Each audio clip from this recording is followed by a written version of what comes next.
District. I am Director Zoe Kirstein Tucker. This meeting is now called to order. It is 2:02. This meeting is being held in person at the district's administrative office and by teleconference. Members of the public can attend and participate in the meeting in person or via Zoom. Instructions for submitting public comments are available on the meeting agenda. Clerk, will you please call the roll? Director Gleason. Here. Director Christine Tucker. Here. Director Holman. Here. Thank you. All right, thank you. And next up, may I please have a motion to adopt the agenda? Second. Okay, we have a motion by Director Holman, a second by Director Gleason, and a roll call, please. Director Gleason. Yes. Director Christine Tucker. Yes. Director Holman. Thank you. Motion passes 3-0. Very good. And are there any comments from members of the public on matters within the jurisdiction of the district but not on the agenda today?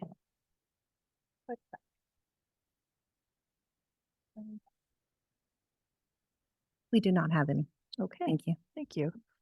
All right, next up, we'll select our committee chair for calendar year 2024. May I please have a motion for the position of committee chair?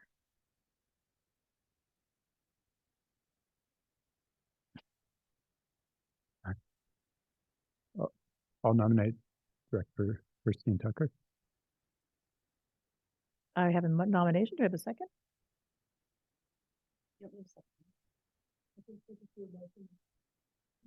Do a motion and a second and vote.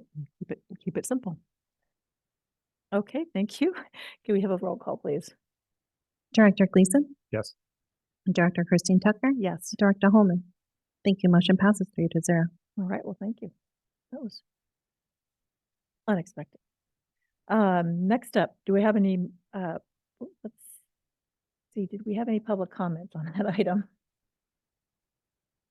We do not. Okay, very good. So next up, we'll approve the December 12th PNR committee meeting minutes. Do we have any public comments on this item? We do not have any item. Okay, I have a motion to approve the December 12th, 2023 minutes. Yes, please. I have a comment. This has come up before on the budget topic. So these minutes now are a year old and a different composition.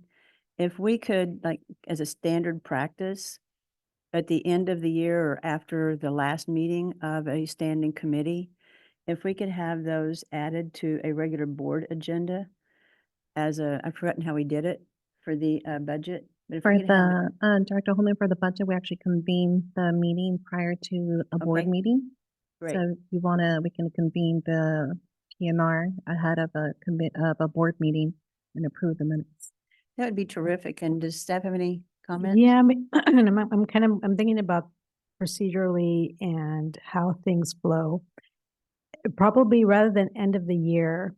Well, I guess I suppose it could work. The other option is to have a certain window of time. And the reason why I say that is we don't always really have a good sense of when the next PNR meeting is Right. happening. Right. And that's as opposed to ABC, that's like clockwork pretty much.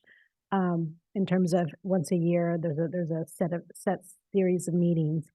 But for PNR, it is pretty sporadic and it changes year to year. So we could do it at the end of the year, and I'm looking at our district clerk, or we can have, by the 4th month or 5th month or whatever, or what have you, if there is no PNR meeting, then we would do what you're saying so that the minutes stay fresh in people's minds. That would be greatly appreciated. And I think we'll be a lot more diligent if we could do a process like that. Because as you say, we can't always anticipate when the next one's going to be, but it can, for some of the committees, be a long gap and even different compositions. So I appreciate that very much. Yeah, it's a great idea. We might also consider doing it for like real property. Which Yeah, doesn't- maybe it could be a standing practice for all committees. Yeah, I like that idea too. Mhm. I think it makes sense too. Okay, good, great. So to confirm, to bring it within the 4 or 5 month time period. So say the next PNR meeting we have is the 17th. Not sure if that's will be the last one or not, but if we don't have any within those 4 months, bring it in for approval within that time frame. Well, 4 or 5 months may fall into the next year, Mhm. and it may be a different composition of the committee. So it's, So when the committee before the ends- end of the year, before the end of the calendar year of that standing committee. Got Does that make sense? Is that okay? Or does it make sense to do just the, like at the last meeting, the last board meeting of the year, convene any standing committees and have them approve we'll all be here anyway, and have them approve minutes? Would that accomplish the same thing more efficiently? Yeah, if it would be okay, I can work with our district clerk and identify the best methodology, but essentially bringing them by the end of the year. Great. Okay, By the end of the year, but no more than, you'd indicated a 3 or 4 or 5, whatever you said, months gap, yeah. got it. Good. All right, very good. Thank you. So next up, do we do public comment on the agenda? We did, For but the we just minutes? didn't take a motion yet for Okay, the so do I minutes. have a motion to adopt the agenda or the minutes? So moved. Okay, thank you. And a roll call, please. Director Gleason, Yes. Director Christine Tucker, Yes. Director Holman. Thank you. Motion passes 3-0. All right, thank you. Okay, we'll move now to our committee business. That is item number 3 on the agenda, the shuttle and parking management concepts for Purisima Creek Redwoods Open Space Preserve. And I'm wondering whether we're going to go straight to Tyler or whether our general manager would like to make some comments. Maybe I'll say a few things to him after all. This is Ana Ruiz, General Manager. As the board knows, we've been looking at multimodal strategies and solutions to help address parking demands at various different preserves. We have a few preserves that are very popular. And for various reasons, the existing parking capacity does not meet the demand. At Purisima in particular, part of the issue has to do with the terrain and the difficulty in being able to provide sufficient parking space along the edges or within the preserve itself. We have not too long ago purchased a property that is allowing us now to develop and pursue a much larger parking area for that preserve that will certainly assist our goals for access to nature. But there is a difficulty in the parking area that we're working on at this time, and that is that for the most part, the vast popularity really lies in the Redwood area. And because of that, we know that the public will be motivated to continue parking at those trailheads that have quick, ready access to that redwood forest and that redwood experience. And so we have been looking at different solutions for that as well. And part of what Tyler will be presenting, one of the solutions will actually provide an opportunity to address both the limited parking at one of the most popular trailhead entrances on Purisima Creek Road, and then also provide the suitable parking beyond that, but then a way to shuttle people into that trailhead entrance so that they can continue to have that experience that everyone so covets. And so that's one of the options that Tyler will be presenting and the details behind that. And today really is to obtain feedback from you. We're studying these various options as possibilities for the preserve to again address parking demands, but then even more so to also address where people are really looking to go. And so you'll hear a lot from Tyler about the details of these actions, the implementation steps that would be required for them, and the estimated costs around these various different alternatives to hear from you so that we can continue refining these options before we present them to the full board. Okay, thank you, Anna. Over to you, Tyler. All right, thank you. Good afternoon, members of the Planning and Natural Resources Committee.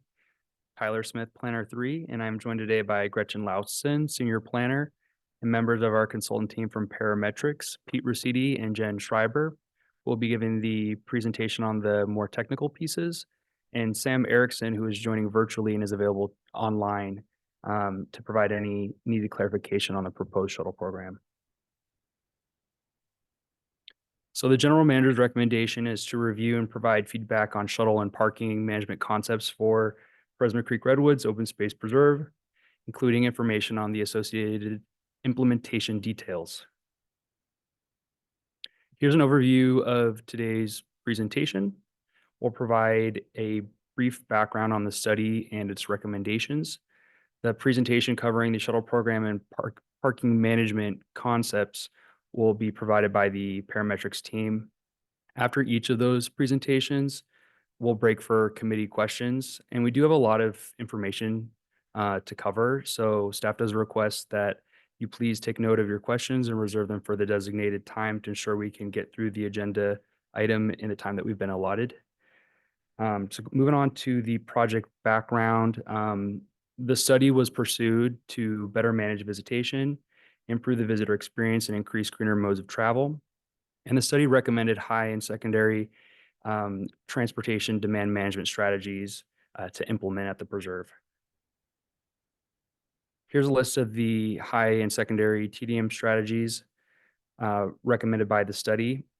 And the strategies listed in red are those that have impacts to the Prisma to the Sea and Highway 35 design projects. And these strategies are discussed in the report and in more detail in the attached memo. And we'll dive into more detail with these upcoming presentations. So I'm going to now pass it along to Pete, who will present on the proposed shuttle program. Sure. All right. Thank you, Tyler, and good afternoon, members of the committee. Thanks for having us. As Tyler mentioned, my name is Pete Rusidi. I am from the company Parametrics.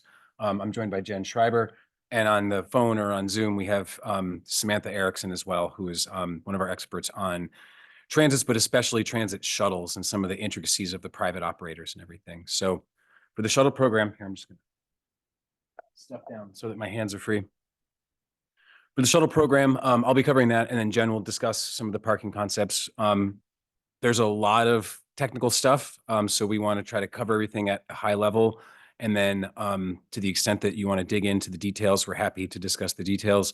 We understand members of the committee have had some experience with shuttle planning through Rancho San Antonio and transportation demand management and stuff. So hopefully some of these concepts are somewhat familiar, but we're happy to discuss any of this as needed. So we want to look at kind of 5 general items on the agenda for the shuttle program: an overview of the concepts, the proposed level of service, the service delivery model, essentially the ways that we can actually deliver the service, whether that's in-house or through a contracted operator, some of the considerations for staffing and shuttle vehicles, and then finally looking at estimated costs.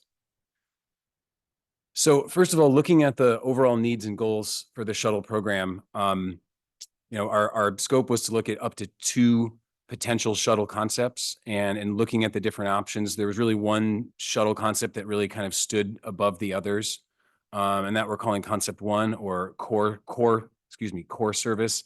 The goal there is to connect the Purissima Creek trailhead, sometimes called the lower lot, at the intersection of Purissima Creek Road and Higgins Road, to the new Verity Road parking area.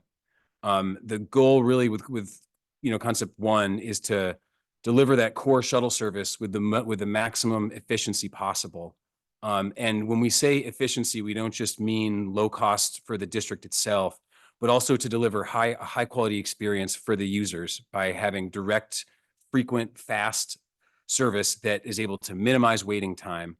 In other words, kind of not trying to spread that service too thinly, because the more thin you spread it, the more issues there can be with waiting time, with buses getting stuck in traffic or certain types of delays, choke points, and things like that. So the best way to provide a high level user experience is to provide fast, frequent service.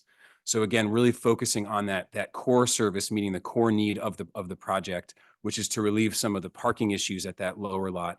So that was really what we zeroed in on in terms of concept 1, to really give the district a realistic picture of what it would take to kind of meet those goals. in the most efficient way possible.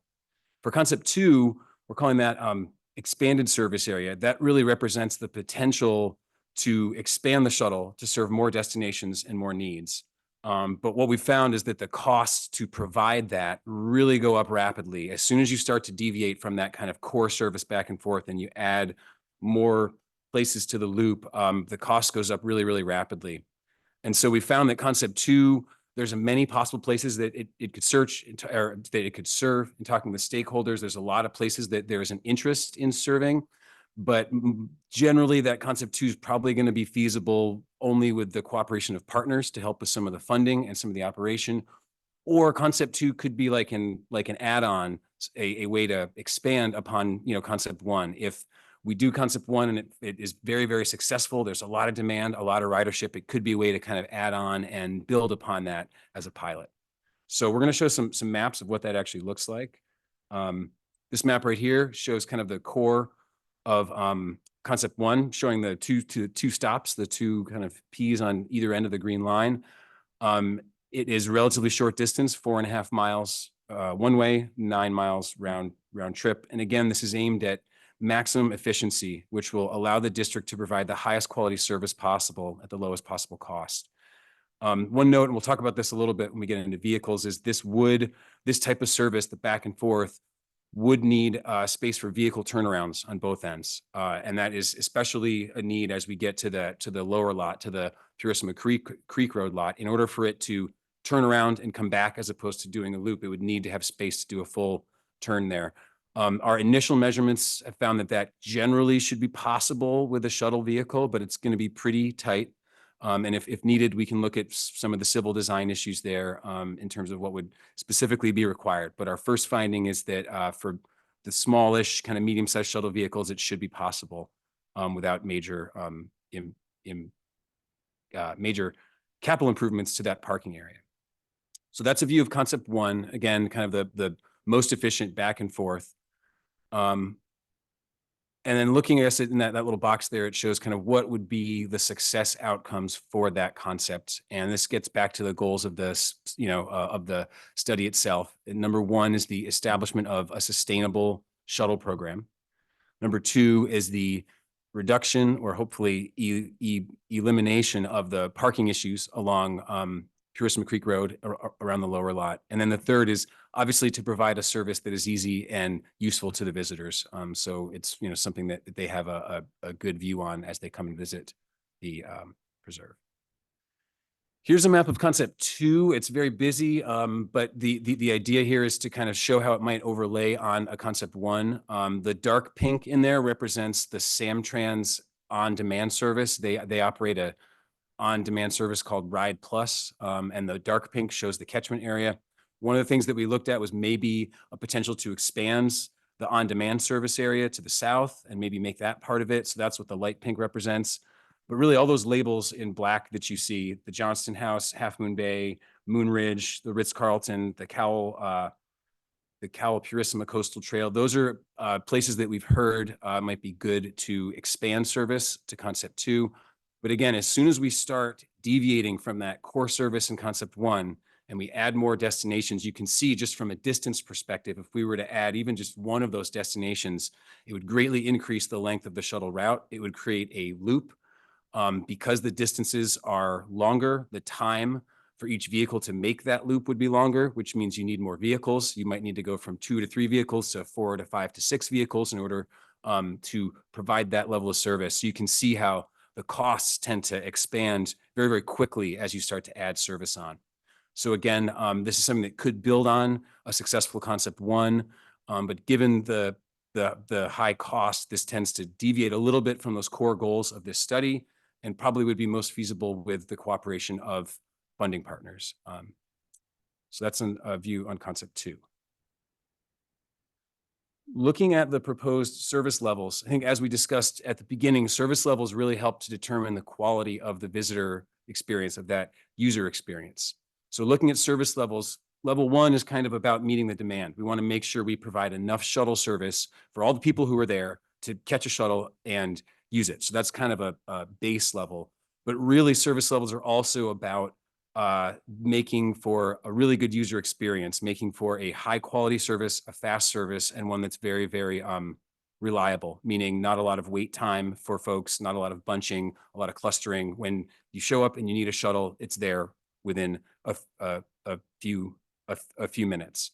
So looking at different types of operating combinations, we developed 2 potential service options. You can see them on here, scenario 1 and 2, but there's really, I want to say an infinite number, but there's a lot of different permutations. We were just looking before the meeting, we have a spreadsheet with, I think, 7 or 8 different ones, a lot of different flavors of the way that you could offer service. But really it boils down to kind of 2 main principles. The first one, as you can see in scenario 1, is we want to make sure that we're actually accommodating the demand to ensure that the shuttle actually has enough people moving capacity to accommodate the actual visitors that we see. So there's kind of a base level there. But then the next level, again, is adding service to improve the quality of that user experience. So to make it higher frequency, less waiting time, and more reliability. Again, so we looked at kind of 2 different scenarios. You can see generally the frequency of service. That means kind of how many minutes there are between shuttle buses coming. Typically 15 minutes during more busy times and 30 minutes during less busy times. These are numbers that, again, looking at the visitor data that we have now, looks like that would be about enough to meet demand, but this is something that you would want to observe what the visitor data is as it goes on, and be able to work with the shuttle provider to adjust some of those service levels as you see it being used. But in terms of an opening day service, again, we have 2 different scenarios here. There's a few different options. As we get into the cost, you'll see we've costed out one of the scenarios, but when we get direction from this committee on which types of operating scenarios to look at, we can cost out more of them to give you an idea of what that looks like. Okay, I know that was a lot. We're going to keep going. And again, please hold your questions and we'll be happy to dig into all these issues in a few minutes. Looking at the service delivery model, there's several different ways that you could operate a shuttle of this nature. The first and most common is through a private operator, essentially contracting with a transportation service provider to operate the shuttle. This usually is generally the easiest, the most plug and play. The transportation service provider is specialized in this, so they can realize efficiencies in terms of being able to spread staff and drivers and costs for vehicles and long-term maintenance and things like that. The issue with that is that it carries a very high cost.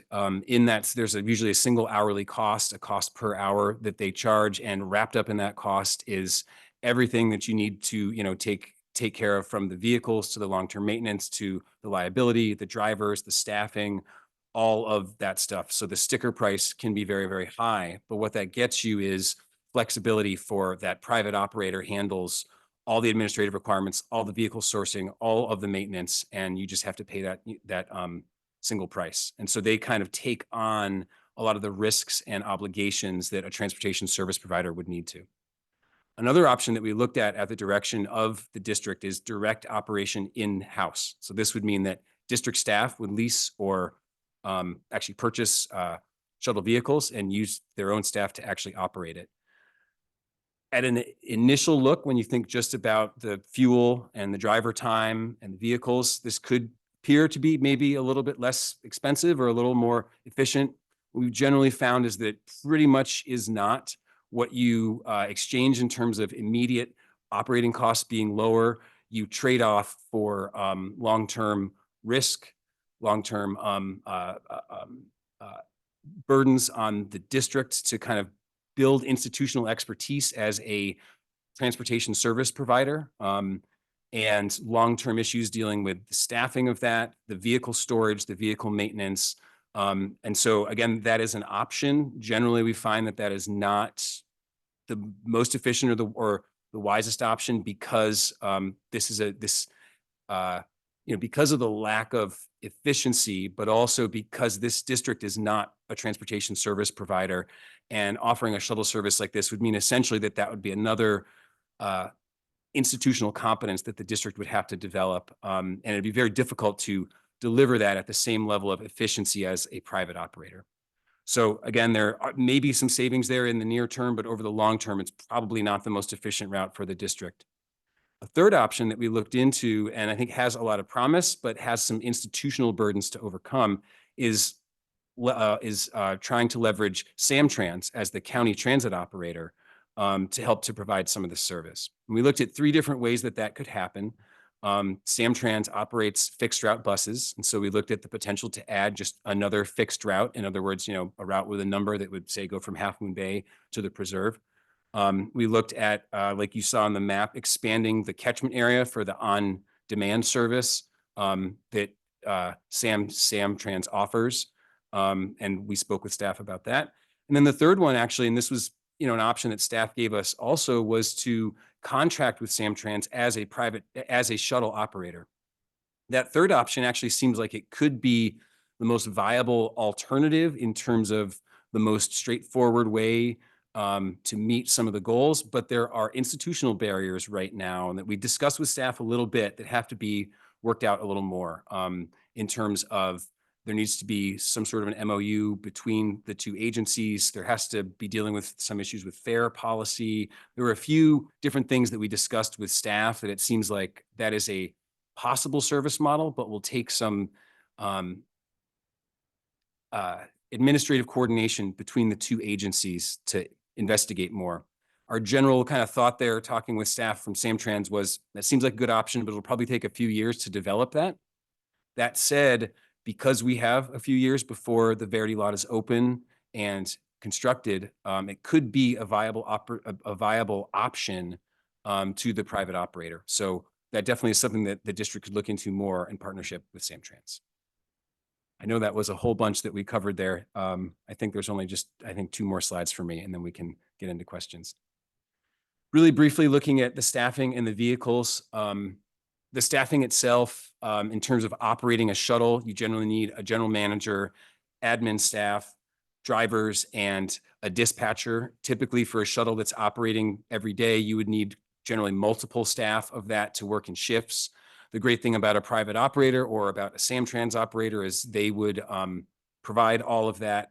And for a private operator especially, they can realize efficiency by, say, if the level of service that we needed from that private operator wasn't enough to warrant a full-time GM and a full-time dispatcher, they're able to share those duties so that one, GM could do it, part-time for the district, part-time for one of their other contracts. So they're able to get a lot of efficiency out of that. That, say, if the district were to operate, it would be harder to achieve that, type of efficiency across contracts. And then finally, looking at the vehicles, these are 3 examples of vehicles that are used in this local area. The top is the San Mateo County Shuttle Program, the middle is AC Transit, and the bottom is actually the Samtrans Ride Plus service. There's quite a few types of vehicles. They all kind of fall into this general category. We don't really want vehicles to get much larger than this because of the high cost, but also the limited turnaround,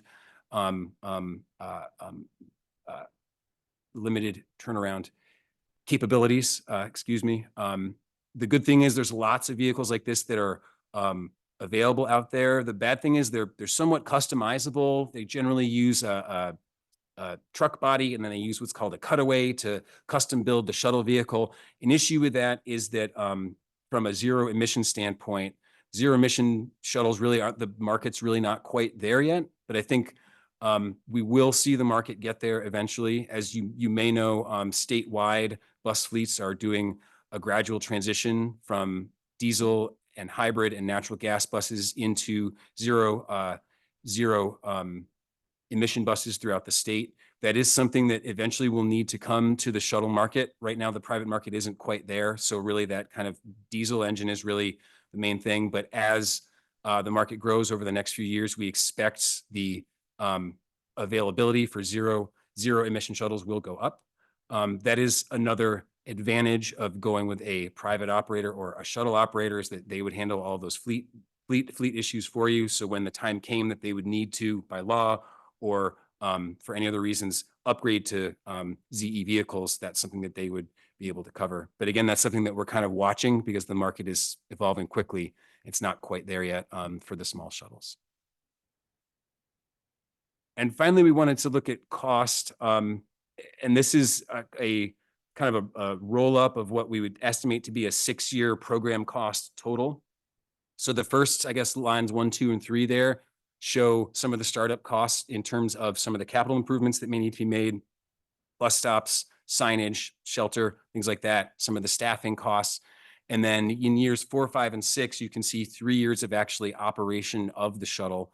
And those numbers there in years 4, 5, and 6 include, that assumes a private operator cost, and then that also adds on some district staff time to administer the program. And if you look in your staff report, the numbers are broken down a little bit more in more detail to show what component that is would be the private operator cost versus the staff time in terms of FTEs and how that rolls up. So again, looking at a 6-year total, all inclusive to operate the shuttle of, somewhere between $2 and $4 million. That looks again at one potential operating scenario. We've talked with staff about other potential operating scenarios in terms of how many days do you actually operate the shuttle. And maybe I'll just go back really quickly to this table right here. You can see this is just 2 examples, but of how you would provide service in the off season, in kind of like the winter season versus the summer season, and what level of service that could be. So again, there's a lot of different permutations, and one of the things we're looking for from this committee is some direction on what types of service levels they might like us to see costing out in terms of what we would meet, what we would want to show in the final report to the board.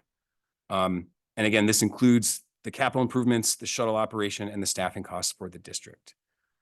So I know that was a lot of information that we covered in a pretty short amount of time, and I think that is it for the shuttle item. So we'll pause here for any questions or discussion.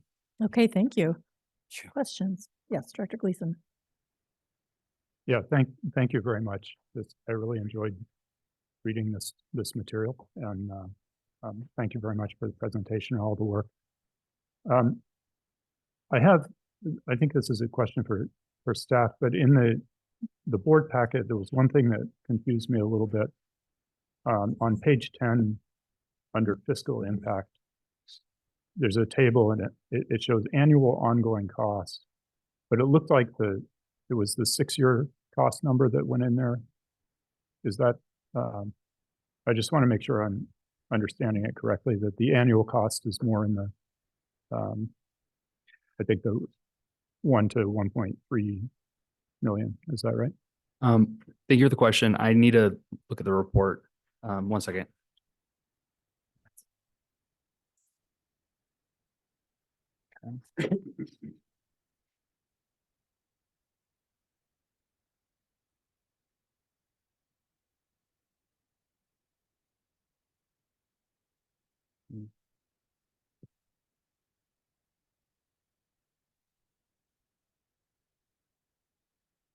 Yeah, that looks like the all-in cost for a 3-year pilot as opposed to an annual. Yeah, so Okay.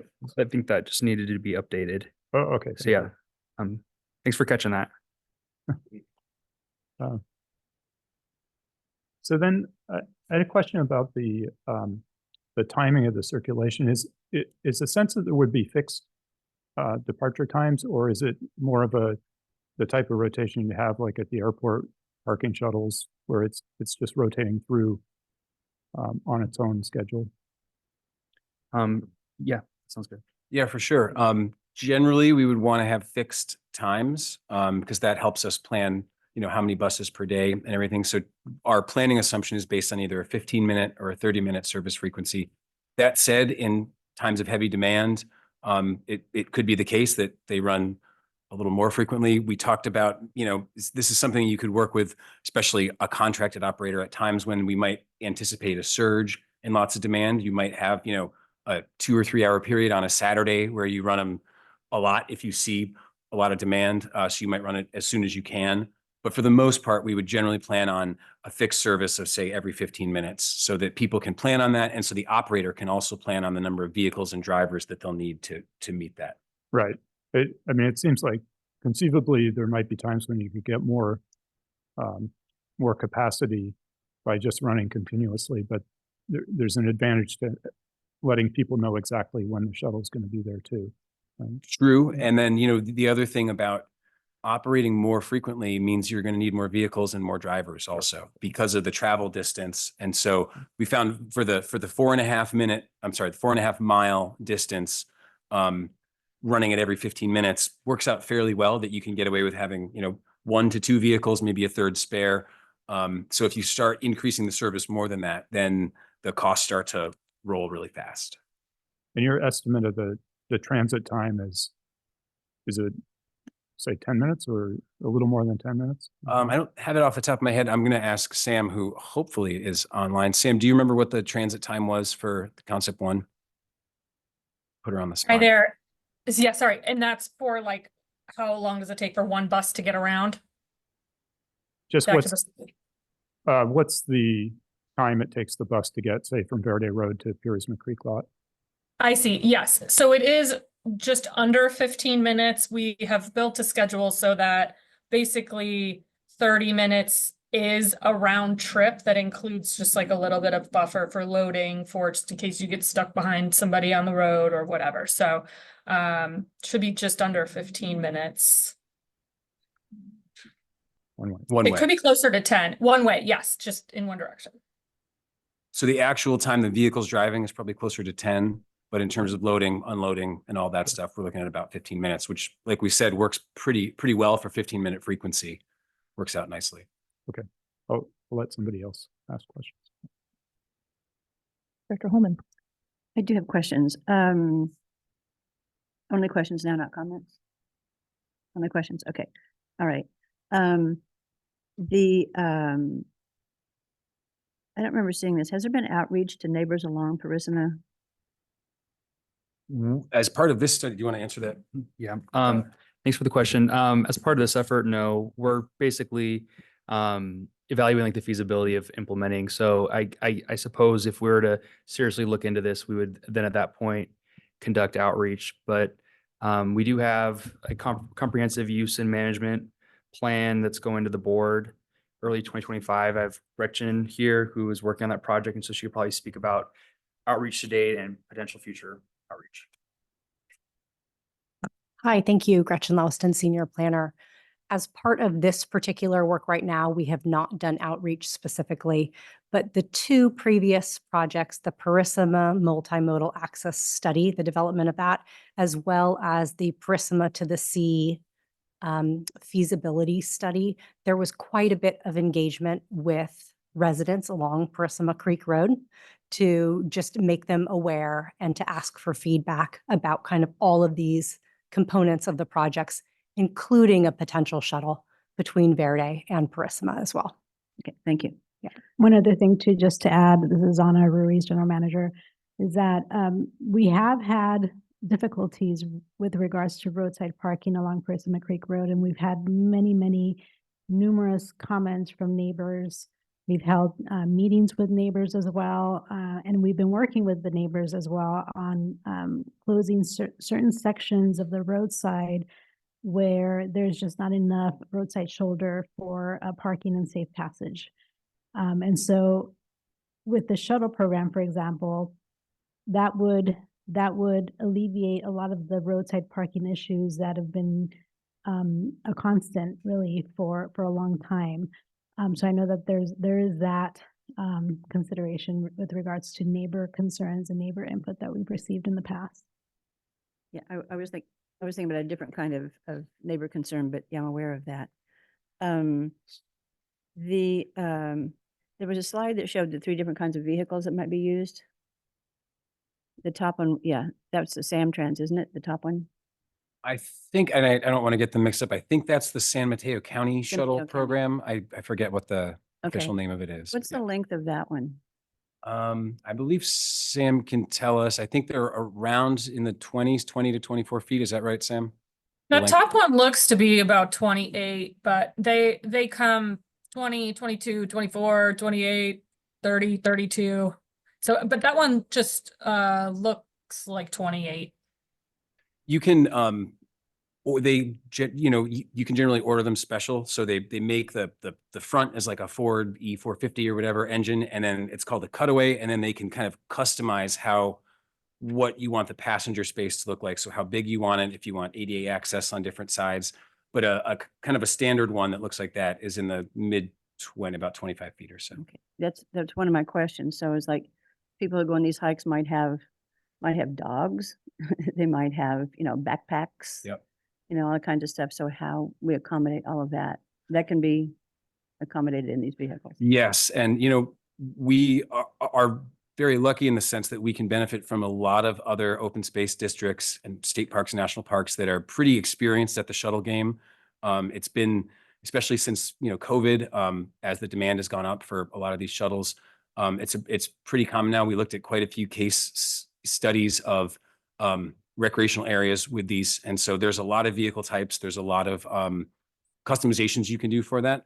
Dogs is a great point. One of the things that we talked about with Samtrans, maybe one of the issues that would need to be worked out is making sure that you can allow dogs and that type of gear and bikes and everything on their buses as part of the contracted shuttle. So those are some of the institutional issues that would need to be worked out. But in terms of the vehicle technology, that's a very solvable problem.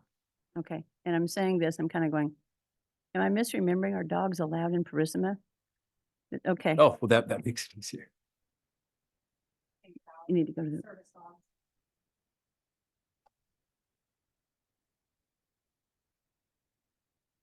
Gretchen Lauston, Senior Planner. Yeah, great point. Dogs are not permitted within Purissima. However, in thinking about the ADA, we're always going to be wanting to accommodate service dogs, Mhm. E-bikes for ADA applications, wheelchairs, and standard bikes for mountain biking as well. Okay, thank you.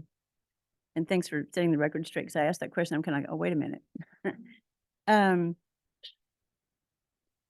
Another question that's a basic question, we've had this come up before, is like, where are we in looking at what the carrying capacity of the preserves is? This is probably a question for somebody out here. Jane, did you want to take this or do you want me to? Okay. Jane Mark, Planning Manager. It is on our work plan and it's not something we have started yet. So I believe it's on our work plan for next fiscal year. Okay, great, thank you. It's okay if I ask a couple more?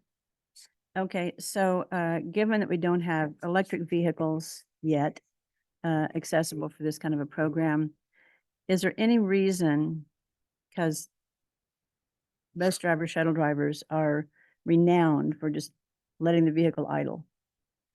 So is there any reason that we couldn't require that any vehicles not idle? I'll defer to Samantha for that because she's an expert on a lot of the contracted things. But my understanding would be that could be built into the contract as part of their operations. Is that right, Sam? Yeah, 100%. And I think even Samtrans has a 5-minute idle rule, but yeah, you can absolutely write that in. Okay, so there's no vehicular constraint that would preclude that then? Correct. Okay. Yeah, that's very hot places have even smaller windows. So yeah, that would be totally standard and not make anybody concerned. Okay, very good. Thank you so very much for that. On the table on page, the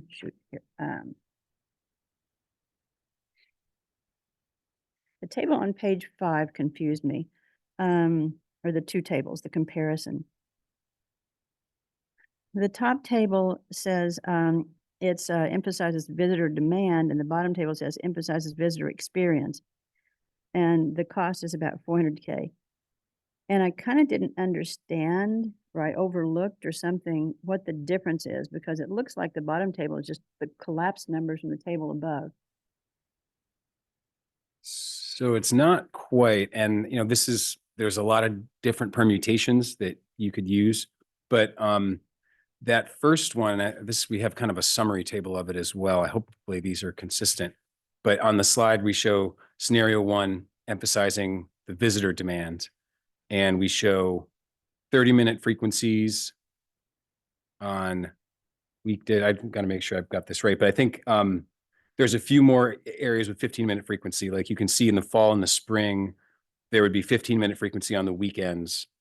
So just a little higher level of service to reduce that wait time and everything. So that's an example of if we see, on a fall or spring weekend, there may not be enough users total throughout the day to warrant that much bus service every 15 minutes. But if our goal, again, is to make sure those users have a good experience and aren't left waiting 30 minutes for a bus when they're done with their hike, that is the level of service you may want to provide, again, to emphasize the quality of the visitor experience. But it probably isn't strictly needed to meet the people moving demand that you have. Again, it's more to reduce the wait time and make that user experience a positive one. So going to that, I look again at the service frequency. So in the top one, it says winter every 30 minutes. It's the same as the bottom table. Mhm. And that cost is the same. And then it says fall, spring, and it has in the top table, it says 30 and 15. In the bottom table, it says 30, which would be less frequent. And in the bottom one table, it says 15 minutes, 15 and 30 minutes in the summer, which is, in the top table, it shows 30 and 15. Mhm. I'm just not seeing, anyway, you can come back to this, but I'm Yeah. not seeing the discrepancy in dollars, which is fairly significant as representative of the service difference. And what is intended by emphasizes visitor demand versus emphasizes visitor experience? Do you mean like timeliness? Is that what the experience is? Yeah, essentially trying to reduce the wait time and increase the reliability of the service. So again, when, if the actual carrying capacity of the shuttle, the number of people we have over the course of a whole day, we could move them all, say, with running a shuttle every 30 minutes, then that would be what we would do to meet the demand. We would just run it every 30 minutes and that would be move all the people that we needed. But what that means is that when someone's done with their hike and they're tired and they've got all their gear and they show up at the trailhead and the bus just left a few minutes ago, that means they need to wait another 25 minutes before the bus comes, right? And so that's really what it's about, is the user experience in reducing the wait time. So when you show up, the shuttle's there within a reasonable amount of time. If I could just add on to that quickly, is that right now the data we had was daily data, and moving forward, if we are able to get more information about during the day when people are coming, we would know better if there are sort of spikes in visitation and the length of time of when, and you could kind of better right size if you wanted to add on service from just a base demand, so that demand picture is really just based on the numbers we have today from current visitation. That yes, at 30-minute service, you could carry all of those people throughout the day, but we don't know. It would probably, and we did play with this, but if all of those people showed up right at 8 a.m., then you would need additional service. So I hope I didn't just confuse you further, but it was really just kind of looking at the spread of people throughout the day and the year. Okay. And it should be reliable service, whether you have 30-minute or 15-minute service. It's just how long people have to wait. Okay, and then Thanks. last question for now. I can see the chair's getting restless. No, this Just is good. one- This is great. One more question, and you won't think this is necessarily a great question, but as people know, I do come from the graphics world, so I have a question about feasibility of, so there's a comment made in the presentation about the size of buses, like turnaround time, but there wasn't anything mentioned about, which is important to me, and I think maybe to a lot of preserved visitors, is like the visual experience. What's compatible? What seems like, oh, well, makes sense that this would be a Midpen shuttle. Mhm. Okay. And I'm not picking on the images you showed. They are what they are. Sure. But are you anticipating by these programs enough such that the shuttles could be designed on the outside in such a way that they were representative of Midpen's Yes. philosophy and experience? Yes, those are great questions. And thank you for the questions. It shows that you've been reading the staff report and that you want to dig into the details. I think that really helps. So thank you for all of the questions. To go back to your previous one really quick about these two tables, just to help us understand the tables, I just wanted to note the service frequency, that kind of second to last column is only one element of the math that rolls up. If you look at the prior columns, it shows how many buses you would need on the road to meet that service frequency, the number of days per week it would operate at that. So like 3 and 4, the 3 is the weekends, the 4 is the weekdays. And then that multiplies through to the number of days total throughout the year. And then that multiplies through times the service frequency. So again, we don't want to get too much into the weeds on the math there, but I did just want to point out one of the key variables is that number of days column and the operating days per week column, which helps to kind of bump up the math when we have more service. That makes sense.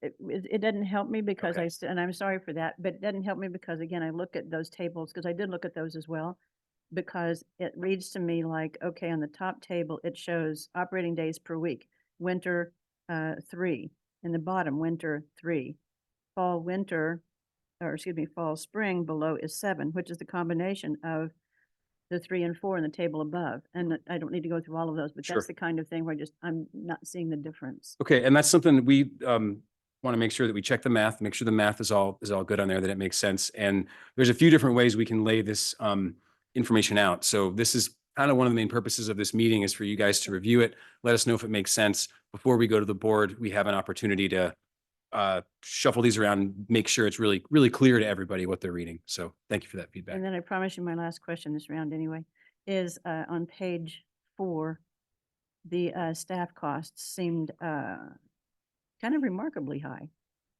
So, Really quick, we didn't get to your second question, which was about the vehicles. oh, yes. I thought I So for saw the it. Now I vehicles get it. themselves, from a visual perspective, yes. Generally, when you contract with a private operator, or if you were to get your own vehicles, you can wrap those vehicles in whatever the, they generally call it the livery, whatever the visual pattern is and branding that you want. Generally, with a private operator, you would sign a contract for, say, a 3 to 5 year contract. And part of that cost would be they would invest in those vehicles and get them the visual branding that they needed. That said, if there was a time when we wanted to say, surge and offer like a lot of buses, if there was a special day or something like that, and they needed to provide extra ones, there may be a couple that shuffle in there that may not, but for the most part, they would lease or use, 3 to 4 of their vehicles with that branding on them for this service. Is that right, Sam? Yeah, there's any number of ways that you can brand a vehicle and people will for sure know what they're about to board. Yeah, I just point to the front of our building as, I'll call it branding. But yeah, people know what goes on in this building basically, but what's on the front of the building. And so something akin, or that theme at least for the buses. And may I say, the district has really great branding. It's really, really good. And it's really, really consistent throughout all of the preserves. It's on the slides. It's on everything. So that type of thing would, I think, be really important for the shuttle service as well. So we're totally with you on that. Your last question was about FTE and about staffing, and I'll let Tyler. Was your question that it seems high? Okay. So in terms of managing the shuttle program on the back end, we assume that there would be a management analyst, and there's a range in there because we don't quite know how much time it would take. But on the low end, an eighth of staff time versus half of FTE. And then there would need to be an administrative assistant to support that management analyst, and they might help with contracting or invoicing, things like that. And then with the public affairs specialist, they're going to be kind of tapped throughout the duration of it to possibly put the word out, maybe tablings and stuff like that. And so the rates that are there are, I think, a mid salary within the step range, and includes, I think, escalation. It includes escalation, and then the staff time would begin 1 year prior to the shuttle program operation, so that way staff can get ready to launch the program. Does that hopefully explain why the numbers are so high? One question for you, Tyler, is that the total cost listed in the far column, that's supposed to represent 3 years? Correct. 3 years worth. Yep, whereas the column second from the right is the annual cost. Okay, and just checking the math on the 3-year costs for management analysts at 25 grand. Is that off or is that just me? I mean, that's the 8th, it's, I don't know off the top of my head what the position is, but I mean, that is, the math is, it's an 8th, I think. The other numbers had a 6-year window, right? So But you were specifically asking about the 25,000? Right, going from annual cost of 25 to 103, and then total cost for 3 years, you said, Yeah, of 103 to 414. yeah, that should be inclusive of benefits as well.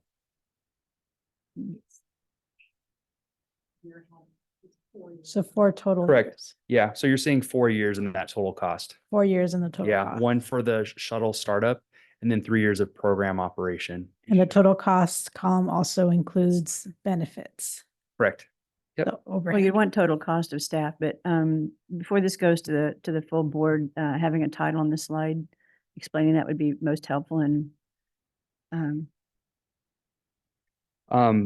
Providing more context that this includes benefits for next time around. well, and that there's a 1-year run up and then there's a 3-year operation. Yeah, 'Cause that's what I was struggling with. Is like these numbers don't jive. yeah, we do, I guess later on, but we do explain that. But I guess when we first introduce it, we'll be sure to provide that context. Yeah, again, somebody who's visual is like, I look at a table, I want everything included there on what the table is. For sure. So, and I think most people look at tables like that. Yeah. Yeah, Great. that's Thanks. helpful. Sounds great. Thank you. Okay, thank you very much. I appreciate your patience as well as that of my colleagues. Good. Anything else? Good. Great questions. I have a number of questions as well, some of which have already been touched on. But as I was reading the way you separate out into visitor demand versus visitor experience, I think that makes sense to me. Although I think what we want is an awesome visitor experience right off the bat as quickly as possible, because that's what pulls people to say, oh, well, I tried it once, it was terrible, versus I tried it, I wasn't very sure I was going to like it, but wow, it exceeded my expectations. So really front loading that visitor experience, I think, will be really important for this shuttle program to work. So I don't know how you want to address that, but I didn't really see that concept reflected in the report. But I think it's, yeah. Later on in the presentation, we do have some direct questions to ask the committee, but one of those is, when you're launching a new service, there's a lot of demand for the preserve. There might be a lot of interest. And so we might find that there's so much demand that we need to be able to accommodate that. And so one thing that we could possibly do and negotiate, say with a private contractor, is modified service early on. So is that more frequent headways? Is that more vehicles? And that could be a way to maintain that positive visitor experience, so that way we don't experience a reduction level of service, because like you said, that one poor experience could impact someone wanting to do it again, and that can hinder like the long-term success of the program. So that's something that we could certainly consider in negotiating with a private contractor, is modified service early on. Yeah, I think too, when thinking about the cost of the program, doing whatever we possibly can to meet the demands in the first couple of months, where there's that first flush of people really interested in checking it out, make sure that they're really well served in those first few months. And then if we back off service appropriately, anyway, I'd like to see more about that. Great. When this comes to the full board. Thank you.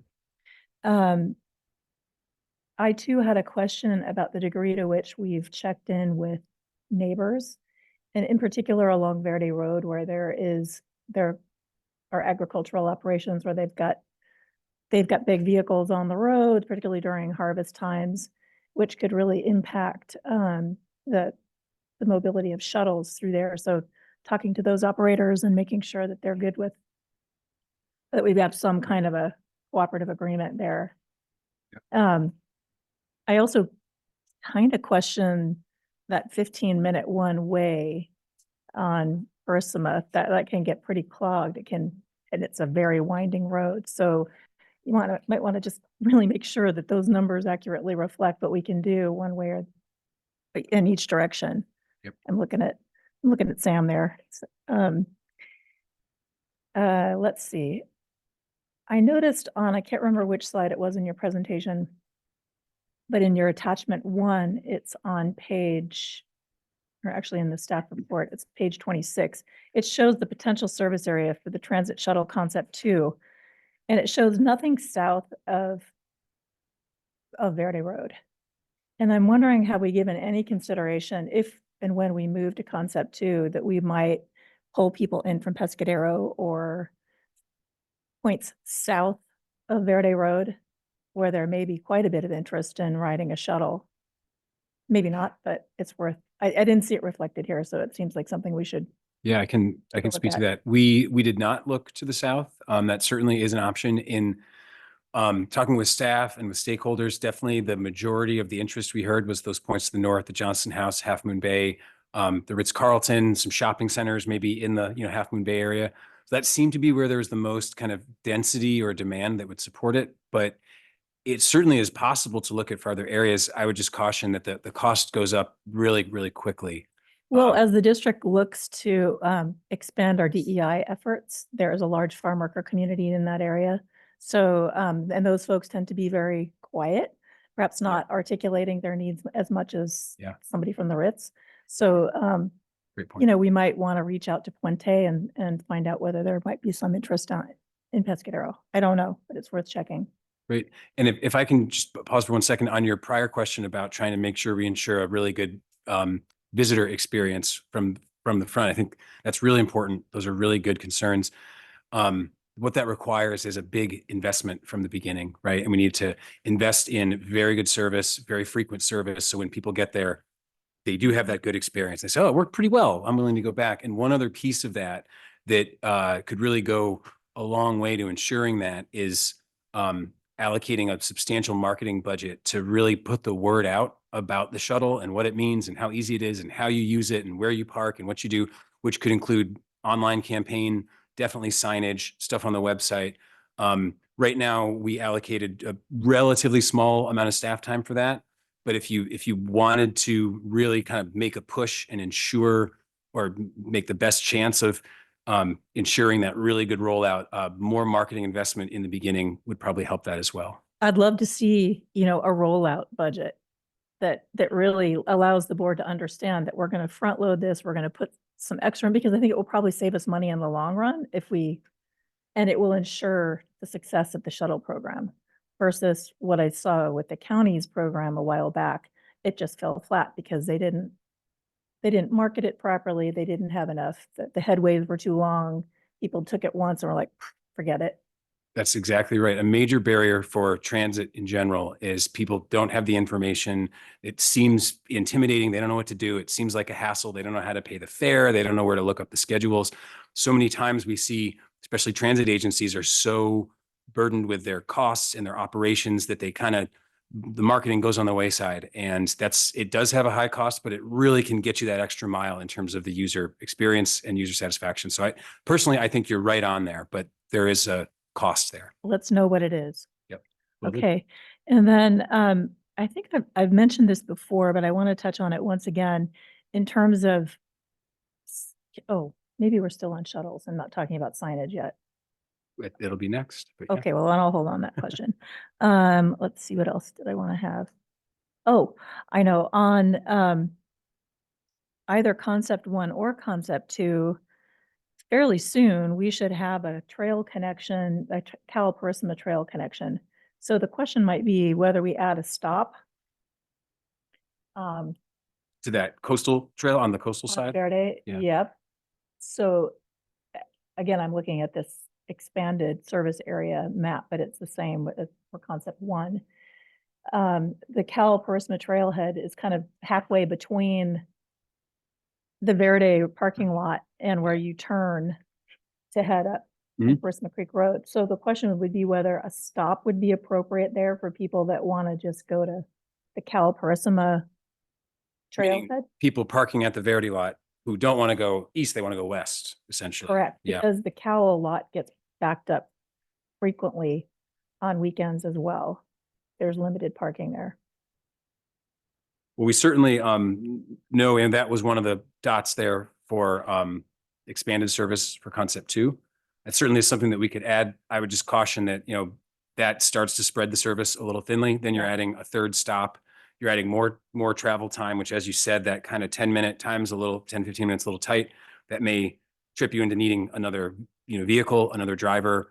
And it also kind of introduces some of the reliability issues of more stops dealing with traffic and everything. So that's probably the shortest, easiest, lowest cost extra stop to add, but it still does add to that and would increase cost. So that's something we could look at. But again, oh yeah, please, Sam, go ahead. Sorry, one other, we did talk with Samtrans about the potential expansion of their Ride Plus service, which does not get you up to the Prisma Creek trailhead with a potential expansion, but could stop there. One of the things that we just want to explore a little bit further, if people want, is it's very easy. There's absolutely room for a bus, any of the vehicles we've shown on the previous slides, to fit in there when you're southbound. It's a little bit more,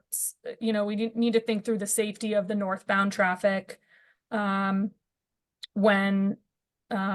it's congested. So anyways, that is something that we've been thinking about and agree that it's on the way, and there is even, space as long as cars aren't parked there. Because that is a small lot.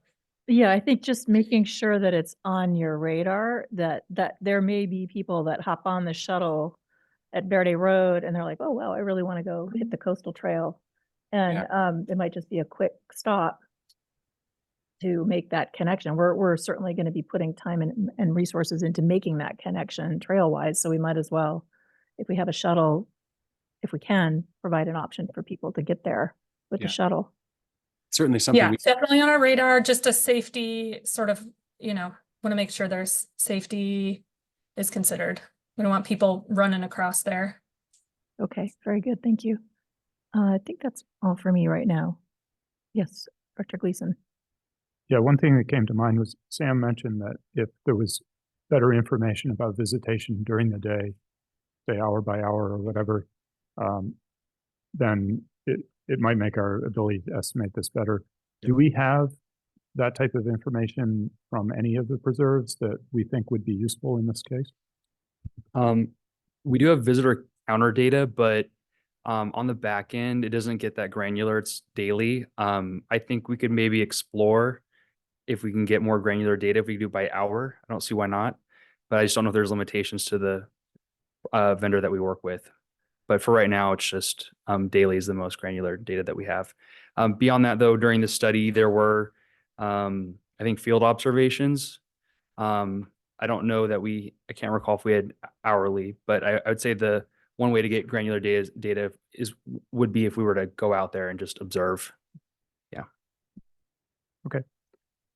I can add one other quick thing to that. In the absence of that data, kind of a planning assumption that we tend to use, and this comes from the traffic world, is if you have daily data, an assumption you could use is that about 20% of that would arrive during the peak hour. So if you were to boil that down, and again, that's how generally traffic works. It's not based on actual data at a site. It's also not based on hiking patterns and how people would arrive at a hiking area. But in general, in the absence of other data, that would be the kind of best practice assumption that you would use, is 20% of the daily comes during the peak hour.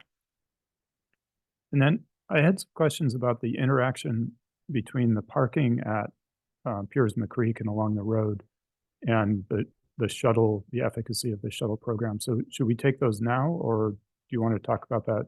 The parking? I think now would be a good time. In fact, I wanted to bring up a couple of things which I think you might be asking about right now. So that'd be a good time. Yeah. So as Anna mentioned, there's a lot of roadside parking there. And I think our actual number of spots in the lot is very small, right? So my guess is probably most of the people who are going there now are not parking in our lot. Is that right? That's the case. Yeah, that's probably safe to say, because we only have, I think, 7 regular parking spaces there. And I think only maybe 150 feet worth of parking. So you might get up to 15 cars. I don't remember how much parking there is now, but there's more roadside parking currently than there is on site. And then what's the assumption during times of shuttle operation? What's the assumption about what would be done about roadside parking? I assume our parking lot would not be available for general parking. Is that right? Correct. And so what was recommended by the study is that in order for the shuttle program to be most successful, we would need to restrict parking not only at the Prisma Creek Road parking area, but also roadside parking, to help with shuttle coming through there, but then B, it helps to incentivize the shuttle program by removing what other parking is available there. And so folks would then have to park at the Verde Road parking area and then ride 4.5 miles on the shuttle to access Prisma Creek Road, the Prisma Creek trailhead down there. So when you say restrict, you mean effectively there would be 0 parking spots, general parking spots Correct. And at the so trailhead.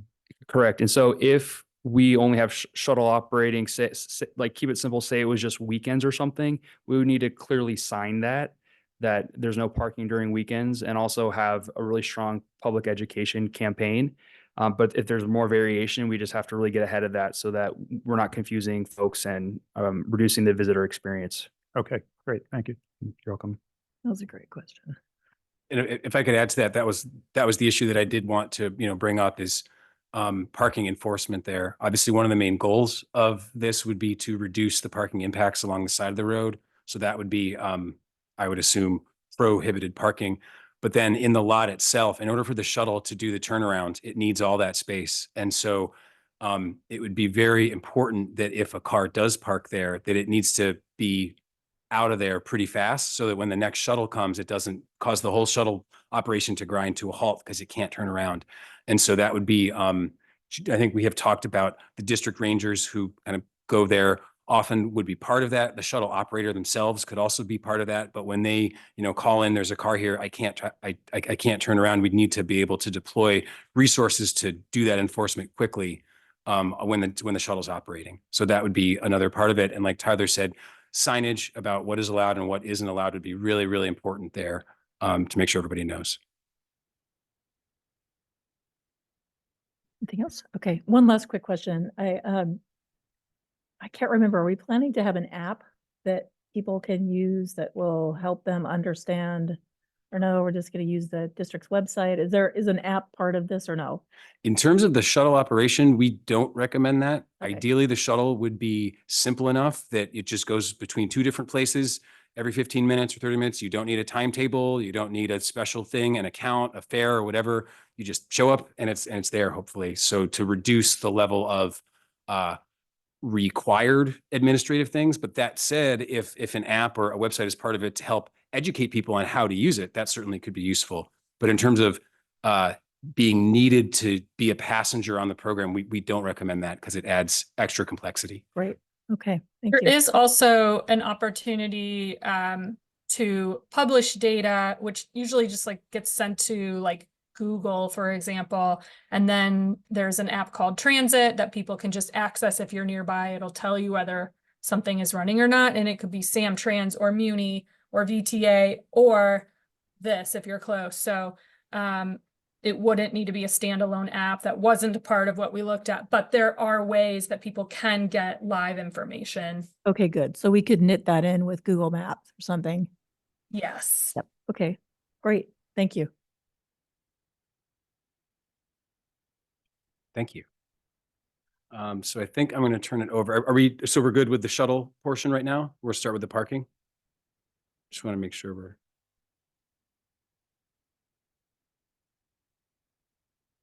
We can go back to it too. It isn't the last chance.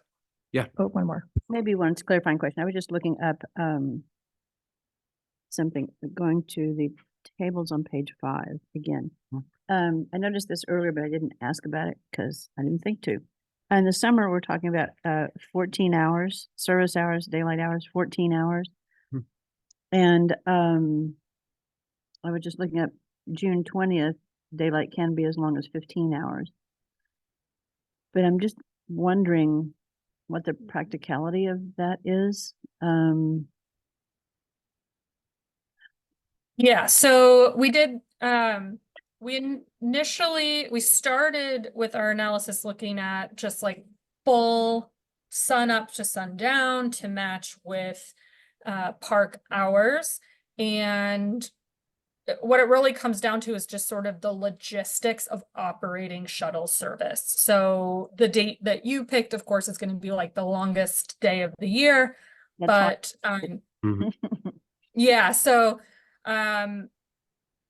the way that operators are going to be scheduled for their shifts, like you can be as flexible as you want, but it always is going to come at a cost. So generally what we try to do is think through the use, like how many people are going to be using that park as the sun is already down over the hills.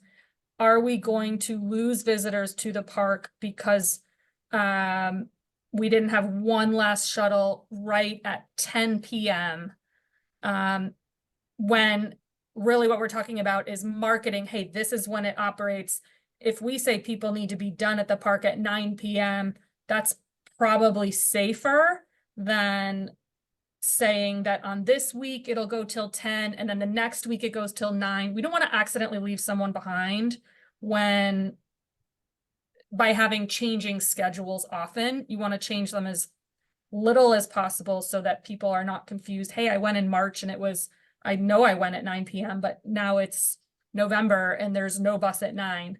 So I think that's really sort of just to try to make it simplistic, but also as close to daylight hours as possible. Does that make sense? It does. It does, except that we're changing the hours anyway, because in the wintertime, the days are shorter, Right. so. Yeah, so generally what you try to do is just like, so we have 3 seasons listed and you try to just sort of like take from the shoulder of service, and you can write those into your schedule in a way, like Tahoe is a great example. They have like, hey, between these months, this is your schedule, and between these months, this is your schedule. So there are ways to make sure that it's clear, but if you start going week to week because you've lost 10 minutes this week and another 10 minutes the next week, then it gets to be pretty confusing for the public. But we could, I guess, bump that up to say 15 or 16 hours, identify that peak summer season and make it, really long So to form with the hours of the park. Of the preserve. I would not support that. I would actually go maybe the other way just a little bit, because we're entering habitat areas. So yeah, I'm that's looking what I was at the thinking too. disturbance of the habitat. Got it. Okay. And I did look at the hours of daylight by month. So that was a decision, a recommendation I made to go less for that exact reason.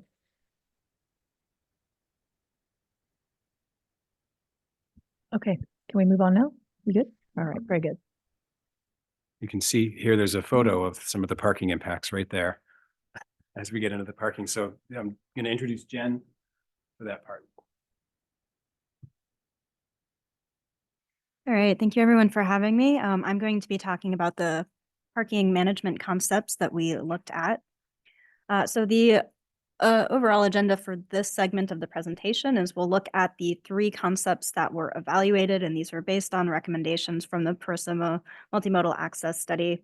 And for each of the concepts, we'll run through where these would be located, some potential scenarios and user experience, summary of benefits, as well as the costs and challenges, and then an overall recommendation. So all 3 concepts really have varying levels of effectiveness at managing demand, as well as varying costs. But across the board, they tend to be more effective in the larger parking areas with more formalized or marked parking stalls. So really, these are being recommended for the North Ridge and the Verde lots. For all of the concepts, enforcement is really key to successful implementation. And sort of along with that, education is really important to reduce any friction that might be seen from enforcement, both for the district and for the users. Generally, given the costs, as well as the ongoing parking capacity improvements that are currently underway at Persimmon, these strategies aren't being recommended for the near term. but rather we see them more as being implemented in the midterm or the long term, or essentially at whatever time parking shortages are consistently being observed in the expanded Northridge lot as well as the New Verde lot. That's typically when we would recommend implementing these concepts.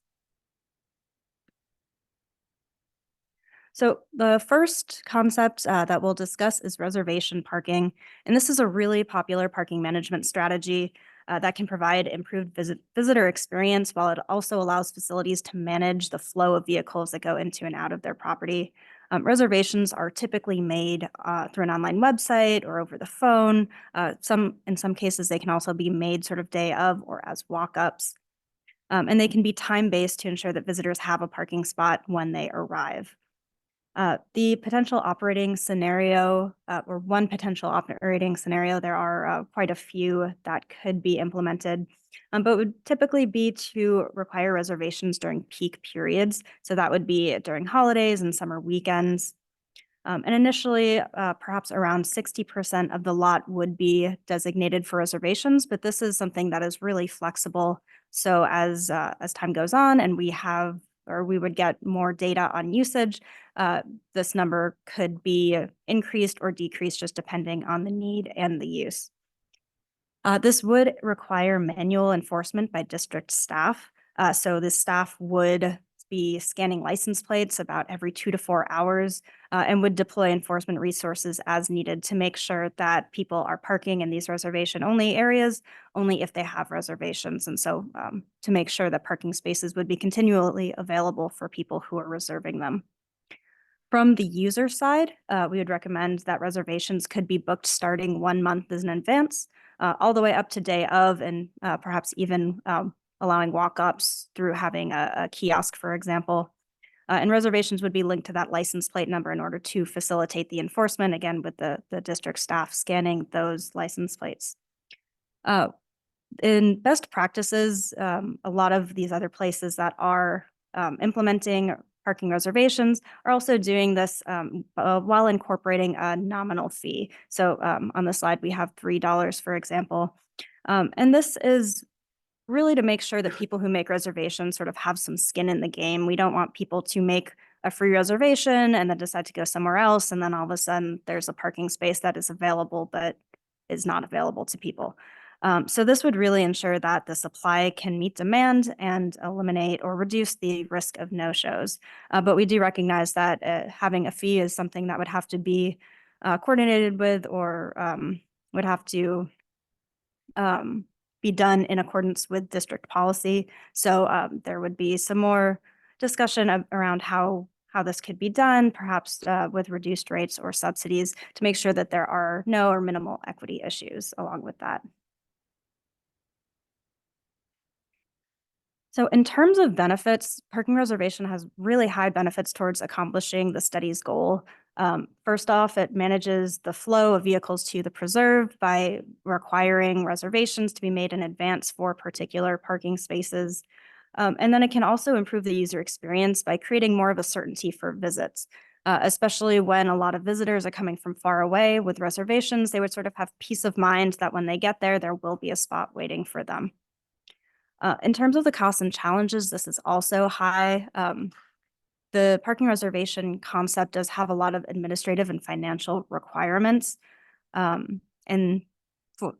first off, administrative and financial requirements on behalf of the user, they would have to go to a website, they would have to pay a little bit of money. And in some cases, this could be a barrier for use to people. So we would have to, would want to think about the ways of making this as seamless and easy as possible for users.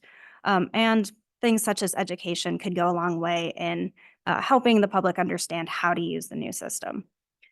There would also be administrative and financial costs on the side of the district in terms of having technology, so having that web platform for people to make reservations, having staff available to enforce, and again, just education goes a long way, so definitely want to include that in the costs. There are several enforcement strategies that are available, but it's really sort of a trade-off between having a lot of technology or infrastructure and staff time. So either way, we are seeing some relatively high costs for implementation. Overall, this is the most effective parking strategy for managing transportation demand. We would recommend an online booking system with periodic staff checks of license plates as the best sort of enforcement and operational concept here. And again, we would only consider implementing this once the expanded Northridge and the new Verde Lot parking areas are consistently reaching capacity at peak time. So this would be more of a medium to long-term concept. The next concept that we looked at is real-time parking information. And these types of systems typically use sensors to track the number of available spots in a parking area. And then they make this available to users and visitors through online tools. And so this really helps visitors more easily find available parking spaces, but also just helps with trip planning to get a sense of what they're going to expect when they get to a parking area. Again, we're recommending this for Northridge and Verde as places to put the sensors. And these sensors would typically be installed at the entryway and the exit to the parking area so it can keep track of the vehicles going in and out. There are some systems that will put a sensor at every parking stall, but that's typically about 3.5 times more expensive, and it hasn't really been found to be substantially more accurate. So we would recommend just those entry and exit sensors. And then the information could be relayed on a website or perhaps an app to provide real-time parking counts. So from a user experience, this would really help people get a sense of availability to decide where and when to visit. People who live close to the preserve could check before they leave home and maybe help to facilitate a go, no-go decision. So should they go to Parissima? Should they go somewhere else? And then over time, the data that's collected could be used to show trends or historical trends, so people can see historically which seasons are busier, which days tend to be busier, and sort of help make their planning decisions that way. So the benefits here are moderate. We would see limited benefits to managing parking demand, really based on the long distances that visitors tend to travel. So more than half of visitors travel more than 30 minutes to get to the preserve. And so given these long distances, real-time parking information might be of limited use to manage their parking demand, since when they're leaving the house, visitors are pretty likely to have a trailhead in mind and might be less flexible about where to go, or less able to sort of check their phones on the road to see if conditions are changing. But this would really give a lot of good information in terms of no-go decisions to the folks who live closer to the preserve. So they could just check it before they leave the house, and then really have that help them decide where they would go and which parking areas they would try to park at. This does improve the overall user experience, though, because it provides more certainty as well as tools for trip planning. So we still do see a lot of benefit from this concept. In terms of costs and challenges, these are sort of low to moderate. An online-only system similar to the one that was done at Rancho San Antonio carries relatively low cost, both in terms of capital improvements as well as ongoing operations. And it really doesn't impose any sort of requirements on the users. So there's no cost to users. It's very low sort of barrier to entry and very simple for people to use. So overall, we would recommend this as a useful tool for information that has a relatively low cost. And given the success at Rancho, where this has been implemented and people have found it very effective, it would definitely be worth pursuing, perhaps in coordination with other projects at these parking areas. And then lastly, we have carpool and vanpool parking. And for this concept, there would be designated parking stalls for carpools and vanpools, so essentially for vehicles with high occupancy.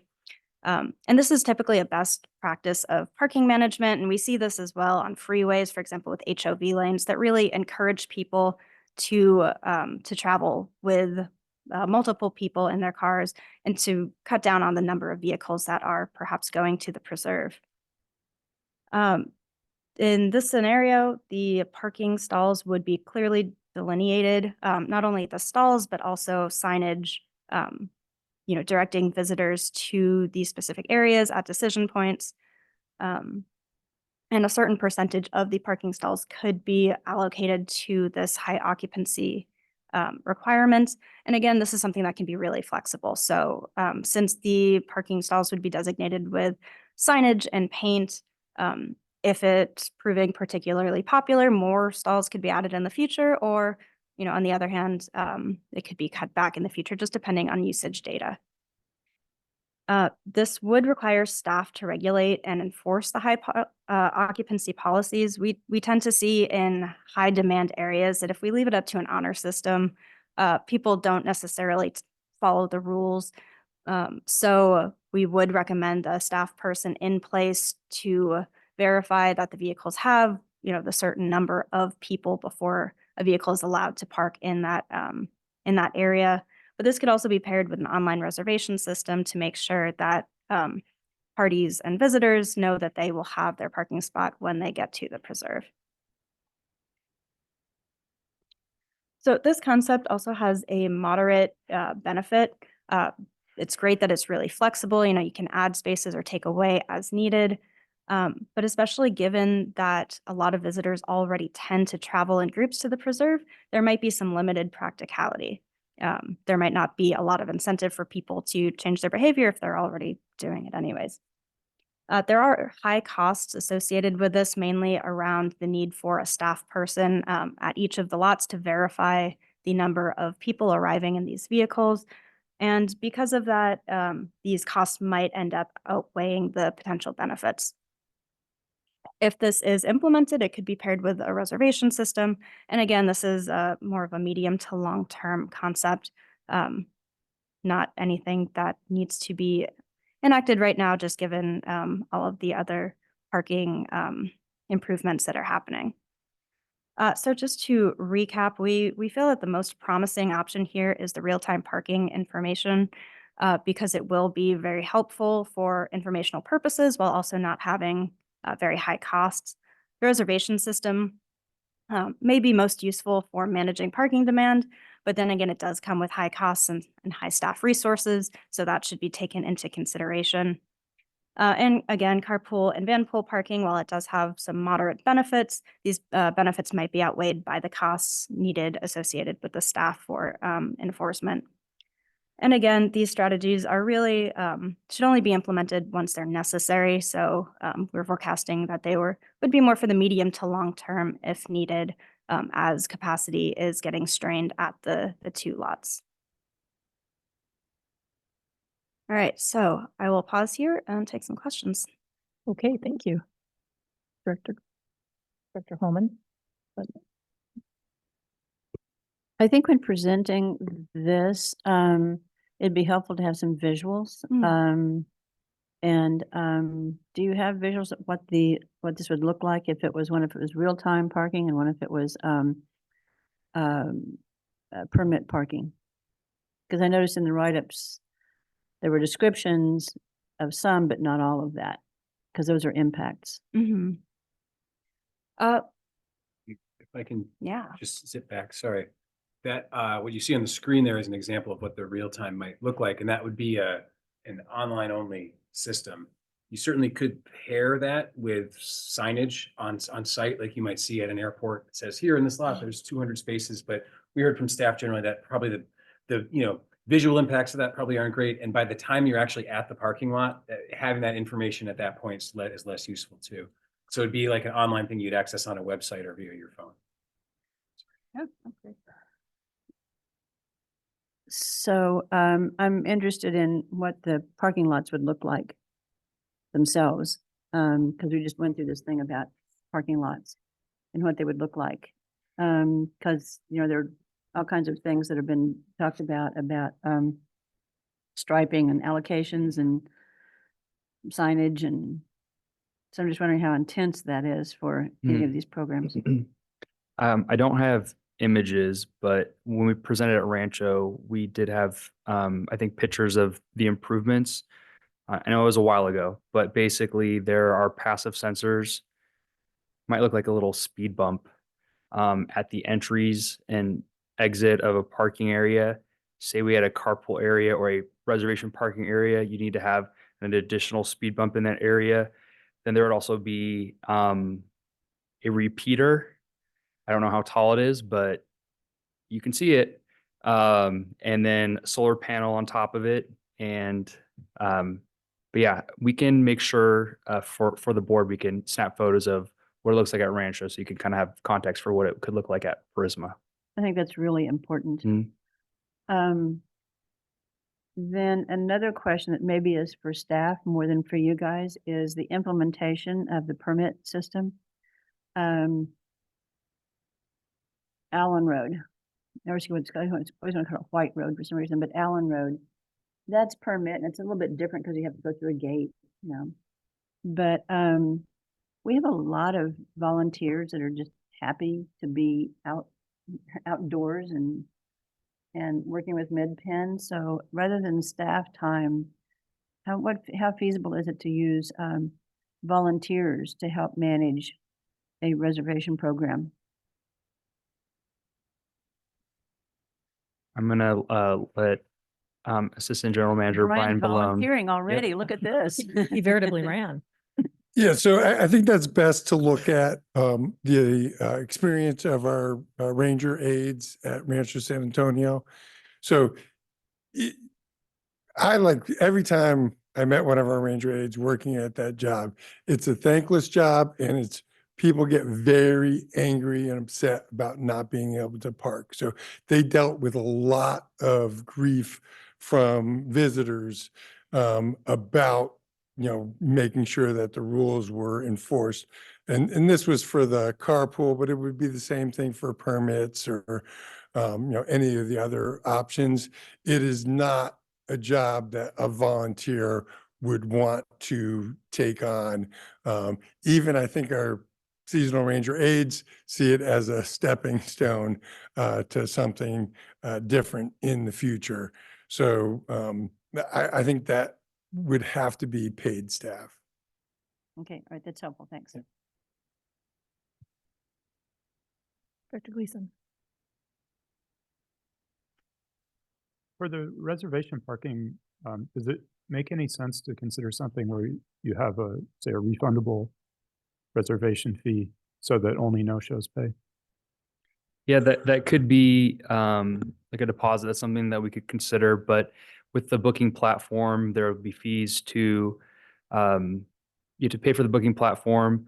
And then when their fees being refunded, the district is still having to pay those credit card fees. So not only is the district paying for the infrastructure to implement the program, it's also then spending money that, yeah, they're spending more money basically for the system at that point. That said, if there was a desire to create some sort of an equity program that would provide a subsidy or something like that, I mean, if you're going to pay the extra cost for a subsidy, maybe that's one way to absorb the extra cost there, is to make it a refundable. You then need to make sure that people actually showed up so you could properly charge the no-shows and not. But I think that's a great idea that we could put in there. Thanks. There was a comment in the packet about in-person reservations. It said something, I think 20% of reserved spaces would be available for day of and in-person reservations. And I was trying to understand, what is the difference between an in-person reservation and just showing up?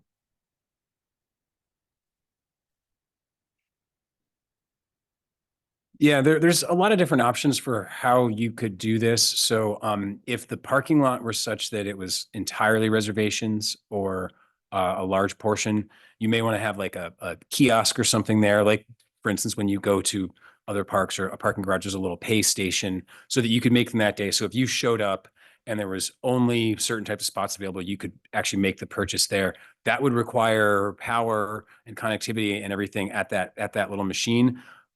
Which our understanding is, I believe the Highway 35 lot and the Verity lot will have power wired to them. So that's something you could do. So that was what was meant by the kind of same day or in person. That's not necessarily needed though. You could have spots that are open. You could have online only. There's certainly lots of places now. Since COVID, there's, people are a lot more used to this. So there certainly are places where the only thing you can do is make an online reservation. That could be an option where there is no same day. It's probably not what the district wants to do. You probably want to give a lot of flexibility, but there's different options depending on how much you wanted to invest in on-site kiosks versus just having it be online only. Does that answer your question? Yeah, thanks. And this might be out of the scope of our discussion, but has there been any discussion about the Grabtown parking potentially becoming more popular with the Purisma to the Sea Trail? Because that's sort of the high point where you get the maybe 6 or 7 mile downhill hike. I could see it becoming popular as a shuttle hike.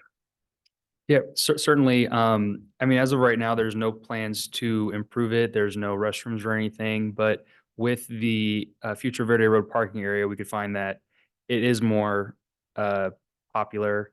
And at that point, if it is improved, then one of the strategies, which would be a future phase, is a shuttle that goes from Verde up to like Grabtown Gulch and North Ridge. But Yeah. as of right now, there's no plans to implement any transportation demand management strategies at Grabtown Gulch. The other thing that, we'll learn more as, if we pursue the shuttle program and once the Purisma to the Sea Trail corridor is implemented, we'll learn a lot about visitation patterns. One possibility that could become very attractive, kind of along the lines that you were mentioning, is having people dropped off at Purisma Creek Road trailhead, going in, enjoying the redwoods, coming down or up Redwood Gulch Trail, and then down the Purisma to Sea Trail to the Verde Road lot where they would actually walk there. Because you would have the vast majority coming down would be a downhill hike. And so it will definitely change patterns for sure of how people use the preserve. Anything else? Okay. You good? Any more questions? I had one. I really like the real-time parking information concept. And it's interesting because I live on the coast side. The issues for me are different than for people that live on the bay side. So for me, if I want to take a hike, I'm going to be really curious what kind of parking is available if I want to hike down into Purisma Creek, up top, and what the traffic is like on Highway 92. Whereas people who are coming from the Bayside may be flexible in terms of saying, I can either go down 35 and get a great hike or go all the way down to Verde and hike up and take that cool shuttle. So I'm not sure where I'm going with this other than it's kind of makes the real time parking space information really important for both sides and for different reasons. And I'm wondering whether you might also be able to incorporate and I think maybe we do this at Rancho, I can't remember the number of carpool spaces that are available. Can we, in the real time, so that can be part of that signage, right? How many carpool spaces, how many ADA spaces, like. We could certainly do that if the area is separated out where you can have sensors, but it would get too complicated if everything's kind of in the same area. So on the screen, we have the Rancho counter, and in that context, that carpool lot, the lot that we had during the pilot, it kind of had its own separate, it kind of went in a different direction than the other lots. And so it had its own sensor in that location. And so if we were to do that for, say we implemented carpool parking or reservation parking here, maybe that would function in a separate component like Highway 35. The approved plans that went through, like the conceptual drawings, it showed like a second row of parking, and that can naturally function as an area to support, carpool parking and reservation. And you could just have another sensor there at the entrance of that and at the exit of that parking area, and then they can do the back end calculation, and you can have something like this on the screen. I think that'd be really helpful. And particularly if it was something that had more extensibility into the future for reservations or something like that, as a way of starting to implement reservation parking. Mm. So, yeah, great. I like all these concepts, but I appreciate the way. If I can just add, I don't want to overpromise what's possible there. If like what Tyler was saying, if you wanted to have a separate measurement for how many carpool spaces are available versus general, there's a couple options. You either need to have the carpool area be a separate area with a separate in-out scanner, which means then like for Highway 35, that would mean you're limited to how many carpool spaces you can provide because that second physical area would be the only area, right? So if you ever wanted to change that and say, oh, we have a lot of demand, we need to make more spaces for carpools that are outside of that area, then it'd be hard to, the system wouldn't be able to count that. The other option is to actually have a sensor at each parking stall, which would allow you to have extremely granular data on exactly how many cars are there, but that's going to require more capital improvements, you know, cable and wiring and sensors at every single stall, which I think is probably a little bit high impact. But couldn't you just move like your single sensor? Or couldn't you just move, like if you have one sensor that tracks cars in and out of what's now the carpool area? Mhm. Couldn't you just move that? You could, but I guess the sensor itself only detects cars. It doesn't detect how many people are in those cars. Mm. So the sensor itself only knows if a car comes in or out. And so then knowing which of the spaces that car went and parked in, the sensor cannot tell. So the sensor can just know if someone goes in the lot and when someone comes out of the lot. It doesn't know if they're going to a carpool spot or not. The only way is if you had a separate carpool lot with its own sensors, which is what Rancho has. Right. I think that's what I'm trying to say, Okay. get at, is that if you had that second sensor that monitors cars going in and out of what is maybe not a separate lot, but an area that's set aside for carpool, van pool, whatever, you could always move that in the future if you needed to move it out more, right? That second sensor. Theoretically, it depends on the physical, like how we channelize the cars. Yeah. But yes, it is in theory possible, but it can get a little bit complicated there. So I just don't want to overpromise in terms of the granularity of the data we can provide. Sure. I just think it'd be good to keep that in mind and Sure. something that could create more utility in the parking area. So, all Thanks. right, I don't have any more questions. Any more? Can I have a clarifying comment? So earlier when Director Holman was asking about what the real time would look like, at Rancho, that was already a built lot. And so that's why the sensors were placed on top of the concrete and then I think encased with the bumper. But if we're doing these design projects, expanding Northridge, new Verde Road parking area, the sensors would probably be built into the ground and you wouldn't see them. But then Director Kirsten Tucker, you're talking about if we could have flexibility to move it around, then maybe the on top of the surface would be a way where we can move things around. But I don't know how often we would be doing that, but that gives you flexibility without having to tear up the ground. Right. Director Holman, you looking thoughtful? I'm okay for now. Okay. All right. Well, these are concepts at this point that worth fleshing out maybe in the future with more detail. Okay. And if I can go into kind of next steps. So in terms of next steps, the team here is going to continue building out the implementation details for these TDM programs and then incorporate P&R feedback and develop a final draft report. And we have a tentative board meeting date of December 11th, so right before the end of the year. Okay. Before we get into public comment and committee discussion, I did want to tee up some pointed questions to share with the committee.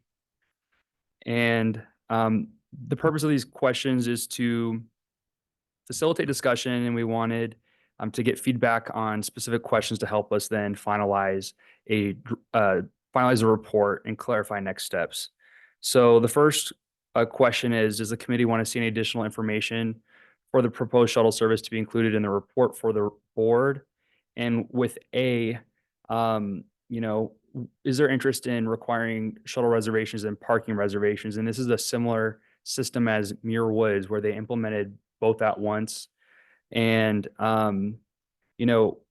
once we find that the demand warrants a system like that to be developed, that's something that we could do, but it's not recommended right now, but could be in the medium to long term. B, fare considerations. Fares collected for shuttle may be insignificant based on the overall program costs. There's also a staff cost and time to manage and collect fees. And then in terms of C, is there interest in evaluating other levels of shuttle service, perhaps limited span of shuttle service. And, you know, for example, if we were to have something more limited, then there would obviously be lower overall program costs. And then with D, you know, this is kind of speaks to what we were talking about earlier. Your comment, Director Kirstine Tucker, about having greater shuttle capacity at launch.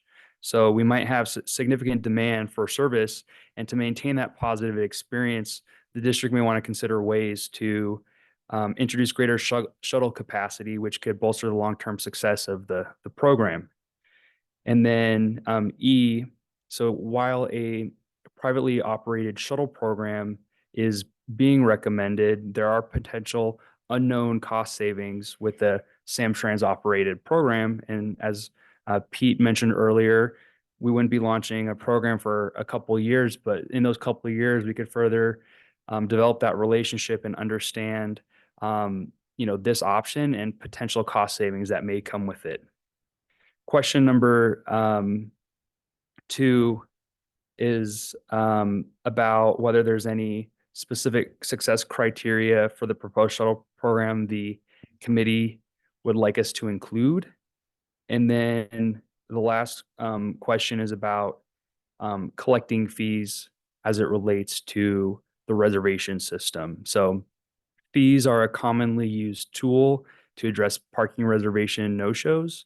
And if we were to have booking platforms for reservation, or say we had shuttle reservations, there would be synergies within a program, a booking platform, and the costs to implement that program. So there could be savings with that. But ultimately, this requires a change in board policy to implement any fees. So those are the questions I wanted to tee up, and happy to pass it along to get into public comment, but I will have this screen up when we get into the community discussion component. Okay, Tyler, there's a lot here. Yeah. And it's already almost 4 o'clock. So I'm wondering how we want to handle this. So, I mean, if directors can kind of go through these questions quickly, that would be great. But otherwise, if we have a lot of discussion, there could very well be, how would you like to proceed? Ask my colleagues. I have some comments that maybe touch on some of these. They don't directly answer each question.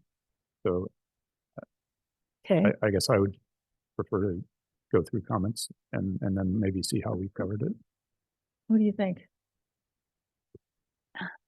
It is, as you indicated, almost 4 o'clock. And I have to be back in Mountain View for a Midpen presentation there this evening Okay. at 6. So I don't really want to spend a whole lot more time here, and I have dog duty in between. I don't want to give short consideration to your questions either. So these are important. I would love to hear your comments. And perhaps would we want to tee this up again? I mean, these are important questions. I don't know yet. I haven't thought about some of these things, and I'd be curious to know what my colleagues are thinking and how we might want to tee this up for the full board. So I would look to staff to give us some help on how we might want to proceed with this. I don't think we're going to be done quickly if we start down these list of questions now. Hannah, I had a question. We, again, tentative board date of December 11th. Would it be appropriate to have board briefings leading up to this to, are we able to get information that way to guide recommendations for what that's a little too late at that point. But I don't know the mechanism to get this information with the time that we have. Yeah, my concern is, I mean, beginning to collect fees, that's a big change for Midpen. And So, committee members, you do have another PNR committee meeting coming up, Maria. right, in another week or so. the Next September 17th. Mhm. September 17th. It would make for a long meeting. That PNR starts at 1. So that And one it's starts gonna at be, 1. it's Hawthorne, so So I it'd feel be a like long it's one gonna too. be long. The other option is we can schedule another meeting after that. Well, these questions you can handle. there's a couple ways you can handle them.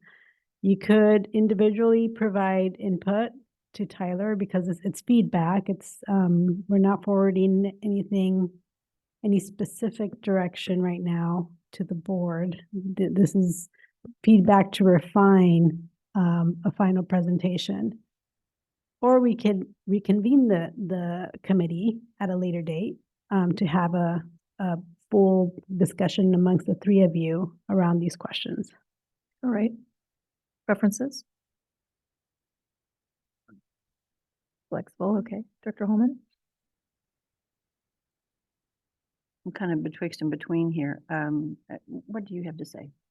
I am too. You know, I actually would really value discussing this with you both, because there are some kind of policy issues, some strategic issues, thinking about how we move forward with the district, and particularly how rolling out our shuttle program might impact public opinion, and then adding fees. I don't know. I mean, I just want to think about that a little bit.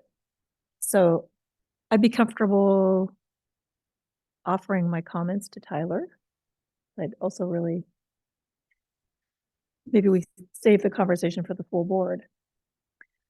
The concern I have with individually giving our comments to staff is like we don't have the benefit of this interaction though, and the thinking that goes into that. So,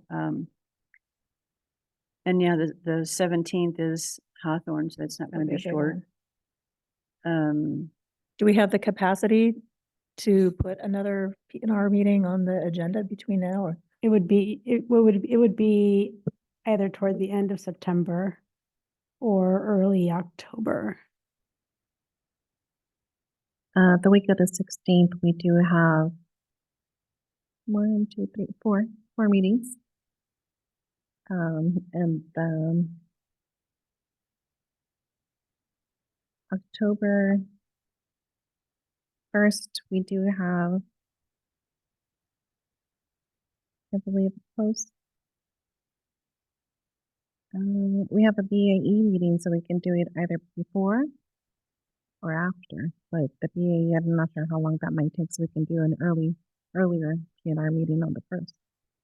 Okay, so let's hold that thought for a second. Can we get through the rest of this in half an hour? And would that accommodate your schedule? Yeah. Okay, well, why don't we try to roll through in half an hour rather than ask for another meeting, since we've got a lot going on at the end of the year? Well, shall we do public comment first or Director Gleason's comments? Okay, all right. Do we have any public comment?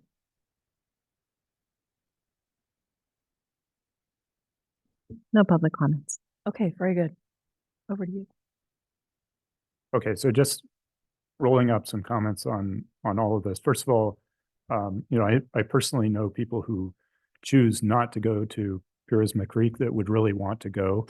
And I feel like, you know, there's really good potential for this program to fix that. So I'm very, very optimistic about this. I really like the idea. And I agree completely with Director Kirstine Tucker that we really should focus on a good start, right? Focus on that visitor experience, make sure that people have a good experience with the shuttle program, you know, as we're starting up, and don't underinvest in such a way that we maybe degrade the quality of the program. I think it's really worth taking a good shot at this.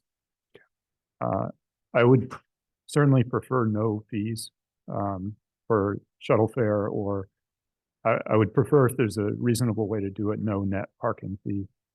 I know there may be complications with that. I agree with the staff and the consultant that a private operator, or if there's a potential relationship with Samtrans, for them to operate more as a private operator. That makes sense to me. I don't think this is something where Midpen should develop its own capability. I would agree also about deferring expensive parking management strategies. The capacity metering might make sense, but I would defer other ones. And then I also appreciate Director Holman's direction about the look of the shuttle, and I'd also ask to consider interpretive elements. So for example, when people are waiting for the shuttles or they're on the shuttles, are there other things that we can do to make it more interesting for them? I had mentioned sometime in the past possible involvement of docents in that process. So those are my comments. Great. Okay. Thank you. Thank you. You want to roll? Okay, I'm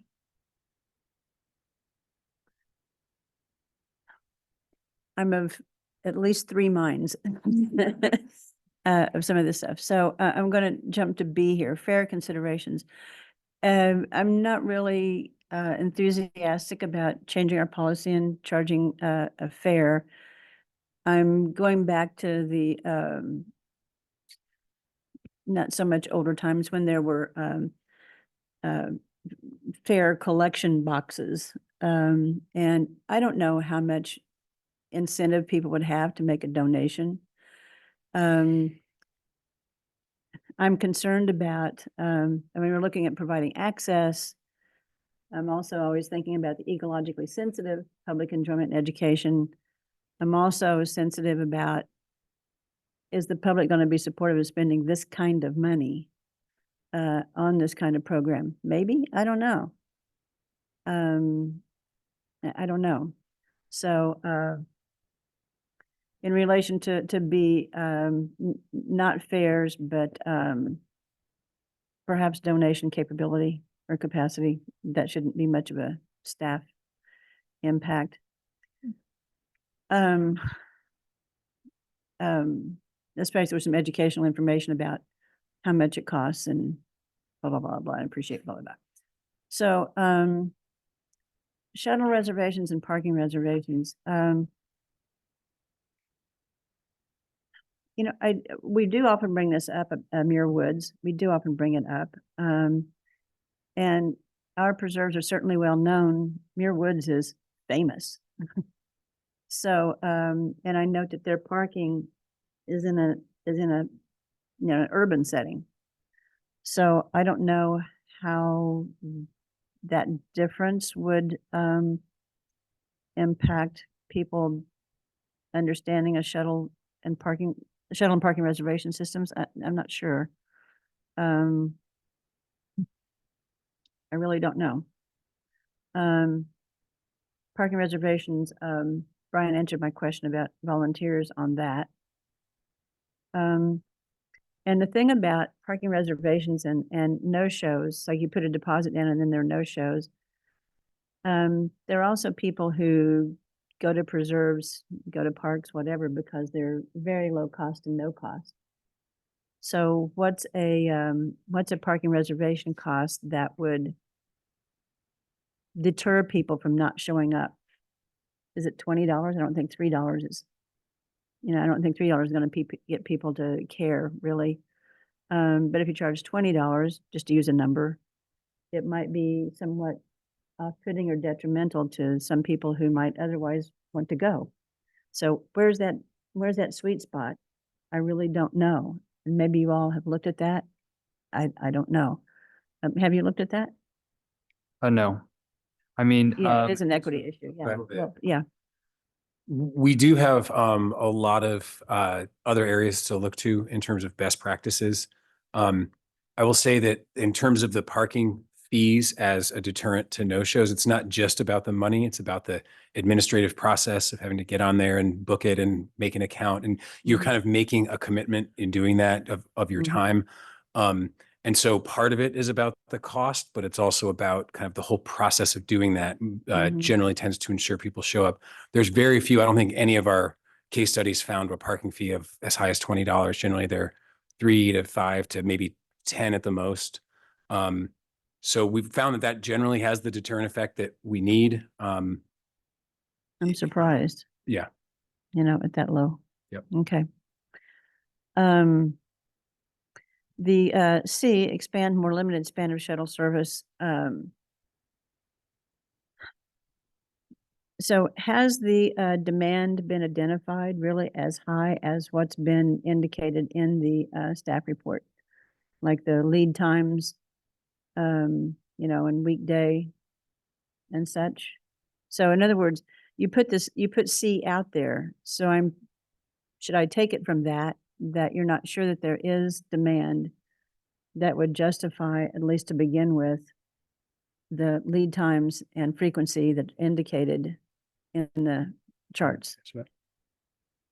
I will if you want. to. Okay, well, the reason why that was in there is just because we've never done this before and don't know the committee or ultimately the board's interest in how big of a program that we'd want to implement. So we didn't know if there was interest in starting out small or as presented in the cost numbers, doing something that meets the visitor demand versus better supports visitor experience. So it was just wanted to know if there was interest in ultimately, as we develop a draft report, looking at different configurations, whether that's like a more limited program or something other than what we proposed today.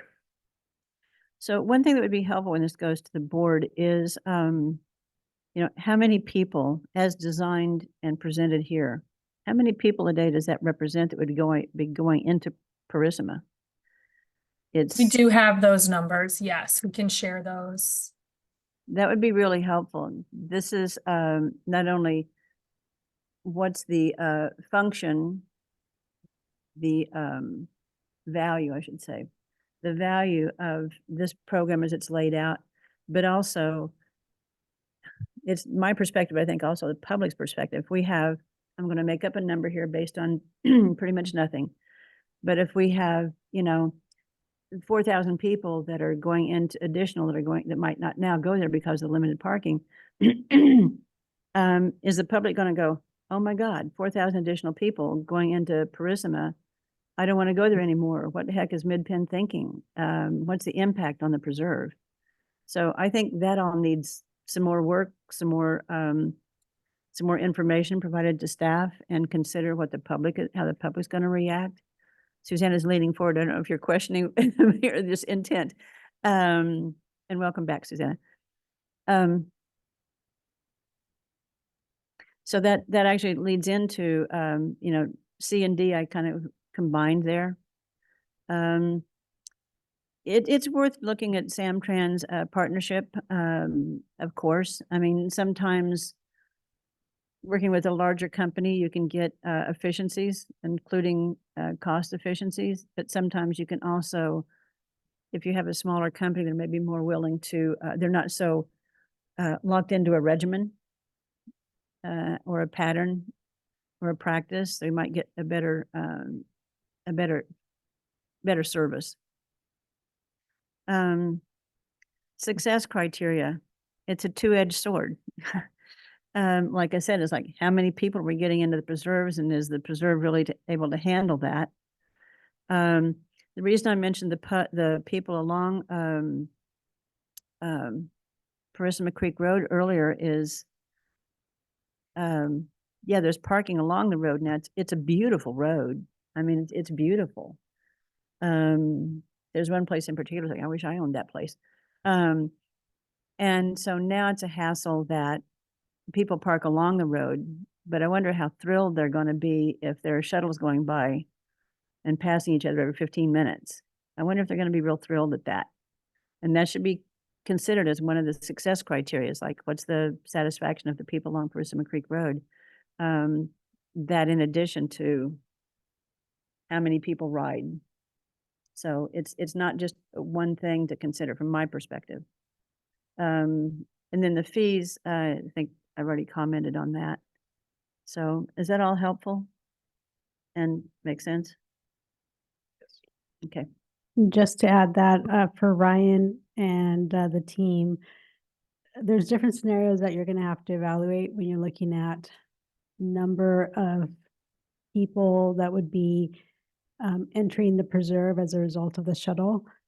In one scenario, it would be limited just to the availability of parking, right? Because in that one case, there's only so many parking spaces that we can provide. And especially if you have a reservation system on top of that, then you're really controlling the ingress, egress, and therefore the use of the shuttle. Then there's the other scenarios, if you include stops elsewhere where you pick up people who might park in other locations to then access the shuttle to come in.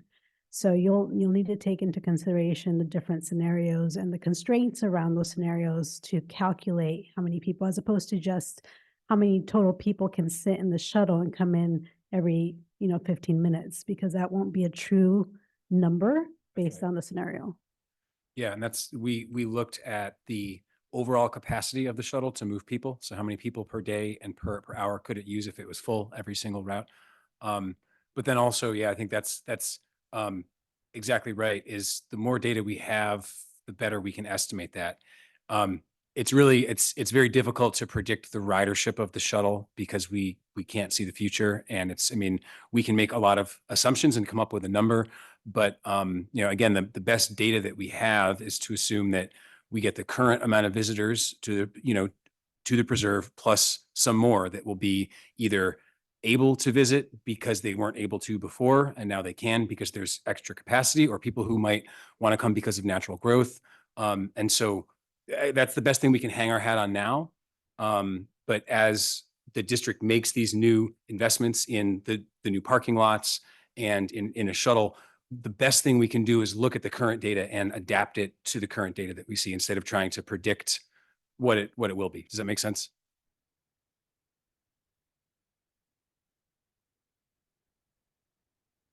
Okay.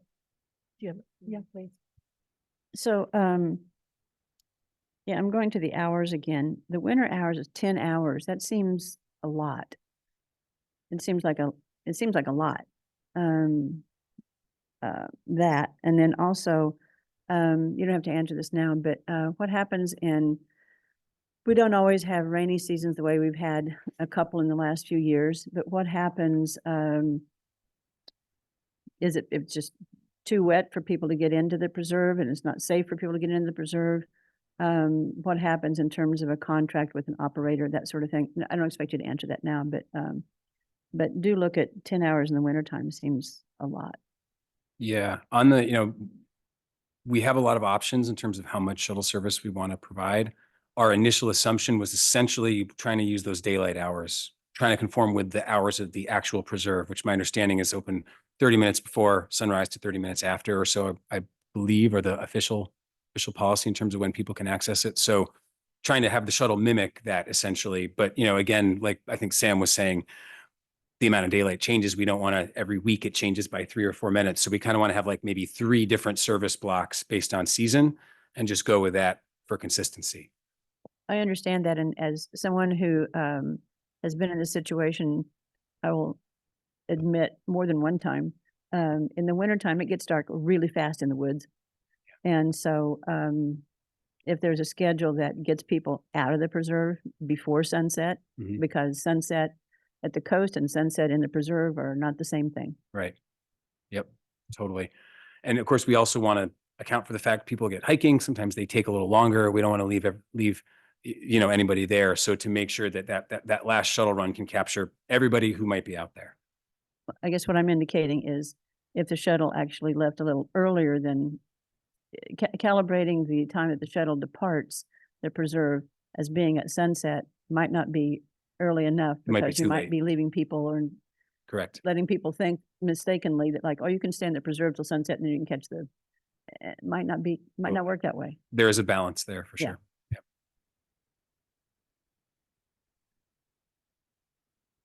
Okay. Quickly, I think for shuttle reservations, parking reservations, and fare considerations, what I'd like to see is triggers for when would the board might want to consider those things. Perhaps put some ideas out there for when we might, maybe we're not there yet, but when will we know we are there? And let's not make it like Muir Woods where it was a freaking crisis, before they implemented all of the amenities that they did. Yes. I can tell you that in terms of a best practice generally, and this is used in the transit world for when you need to kind of add another bus, when you begin to see consistently you're meeting about 80% of your available capacity, if you keep hitting 80% or more, and it happens a lot, that's generally a signal that you need to invest in more additional capacity. And so I think that's generally kind of a rule of thumb that we can probably use to understand. I mean, right now, the district is making a big investment in additional parking capacity. So the goal is that big investment that's already happening is going to accommodate the parking demand for the near term. But we can monitor it. And when we start getting to, say, 80% full on those peak, every weekend it's getting 80%, 90%, that can be the trigger, the signal that it's time to open up. It's time to either open up more capacity or start implementing the systems that limit demands. Okay, I think I'd like to see that mentioned in the staff, in the report for the board to consider. Because I think Director Holman brought up a really important point, and that is, we keep wrestling with this concept of what is the carrying capacity of the preserves? You know, when are we going to get to that point where we've been so effective at bringing people there and letting them park that they don't like to go there anymore because it's, you know, a madhouse? Too crowded, yeah. Yeah. So it's something that we need to think about, and I want the board to think about. In terms of 1C, I think I made it clear earlier, I'd rather see us throw everything at it at the beginning to make sure we have a really good system, rather than do a little limited shuttle kind of thing, which is going to never be very effective. At least that's just been my experience with other entities that do shuttles. Yep. Finally, I'm not super keen on seeing a Samtrans partnership simply because they have so many constraints. They have such a limited budget. They have no money.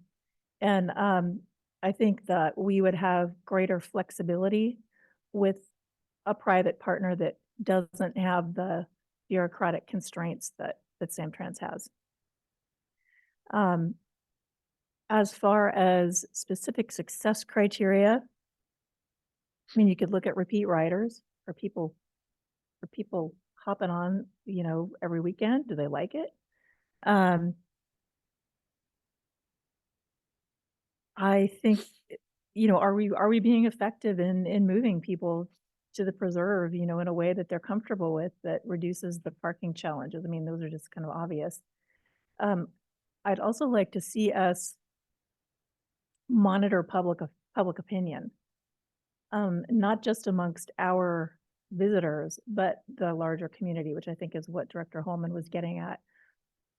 And Percival Creek Road, but also just, you know, people on the coast side are already challenged by a lot of traffic, a lot of visitor traffic, not just to our preserves, but to the beaches and lots of other places. So I would want to make sure that the district isn't getting a black eye for adding a whole lot more traffic, or even if it's just a perception, you know, the optics of it. I want to make sure that it's working in the community in which we're, you know, in which we have these preserves. So public opinion is going to be important, I think, on a variety of levels. And that can be kind of part of the marketing campaign, is to monitor, you know, do some sort of surveys or whatever to kind of monitor some of that satisfaction and get that user feedback. I think. Yeah, user feedback will be great. Yeah. Important. And I think we've already talked about collecting fees. It just feels like that's a big, again, a trigger for when the board might want to start thinking about fees, but we're not there yet. Sure. Yes, Director Holman. Two things. One is on New Year's Day, daylight's only 9 hours and 15 minutes. So, and this is scheduled for 10 hours in the winter. So I figured New Year's Day is kind of in the middle of winter. So, the other thing that we haven't talked about at all here is we've talked about people catching the shuttle, but we haven't, interestingly, none of us have talked about, like, where do they park to catch the shuttle? And we haven't talked about the front end of that and what those lots look like, where they are, and all of that. So, yeah, just somehow or other we've just neglected to go there. Well, we have. I mean, we have expanded plans for both the Northridge parking area and the Verde parking area. That's kind of a different. This is a complementary project, right? But what I don't know, maybe I just don't remember, what I don't know is the kind of intensity that we're talking about here. And don't hear me that I'm speaking against this. It's just, these are just questions that, but what I don't know is if the intensity of what we're talking about here is supported by those parking lots. I think your point is well taken, and that is that in the report that comes to the board, refreshing the board's memory of what's being proposed at Verde and what's being proposed up on Skyline in terms of additional capacity will be important. So because there were so many questions about like increasing the capacity, impacts to the preserve, I just wanted to remind the board or the committee the history of parking along Lower Prisma. So we were having 100+ cars parking along Prisma Creek Road regularly on busy weekends to access the preserve. We've now limited that roadside parking through signage and enforcement. We're talking about, having that type of capacity at Verde. So even if you had a full size, close to 100-car parking lot at Verde, and you transported all the folks on a shuttle up to the Lower Prisma trailhead, you would be looking at the same capacity we were handling with roadside parking, which we limited not because of the impacts to the preserve, but because of the impacts to the roadway and the travel and concerns of the neighbors. So you can think about the use that we're kind of reloading that capacity that we had in past years with roadside parking in past years. Point well made. And at the same time, we have, at least at Rancho, we have an awful lot of people who go solo. So if it's 100 cars, it's 100 people, 200 people. And if we're doing shuttles that handle, 10 to 25 people 10 to 25 people per ride, and we're doing those every 15 to 30 minutes, that's a heck of a lot more people than that. Yeah. So. Yeah, and we have some data on this, but we have really good numbers at Rancho. Rancho is probably a little bit unusual in the number of solo people just because the exercise, particularly the morning folks. You would expect for regional access parks to have a few more people per vehicle. Yeah. So yeah, you're going to be moving a lot of people. Yeah, I think Director Gleason pegged it. There's a lot of unrealized or unaccounted for demand. If we can make it easier for people to get in to Carissima. So In the transportation planning world, we call that latent demand. And that is a definitely real thing. In our experience generally for nature areas, and I would defer to staff more on this than myself as a transportation expert, but generally the choke point really is the parking and the access points. Once people are out on the trails, out in the preserve, there is a lot of room generally. So what we find is the parking lot fills up before the rec area actually fills up. So that's probably the capacity constraint. So it'll be limited to the expansion size of the Verity lot, essentially. But again, just to make the point, because it's, from my perspective, what we're here to do is, it's not just that the preserve would fill up, but it's what's the impact? Right. What's the To impact? the neighbors, of Yeah. course. No, not to Well, and neighbors, to the on the preserve. On What's the on impact preserve, on the okay. preserve? Again, we've got wildlife, flora, fauna, Sure. habitat.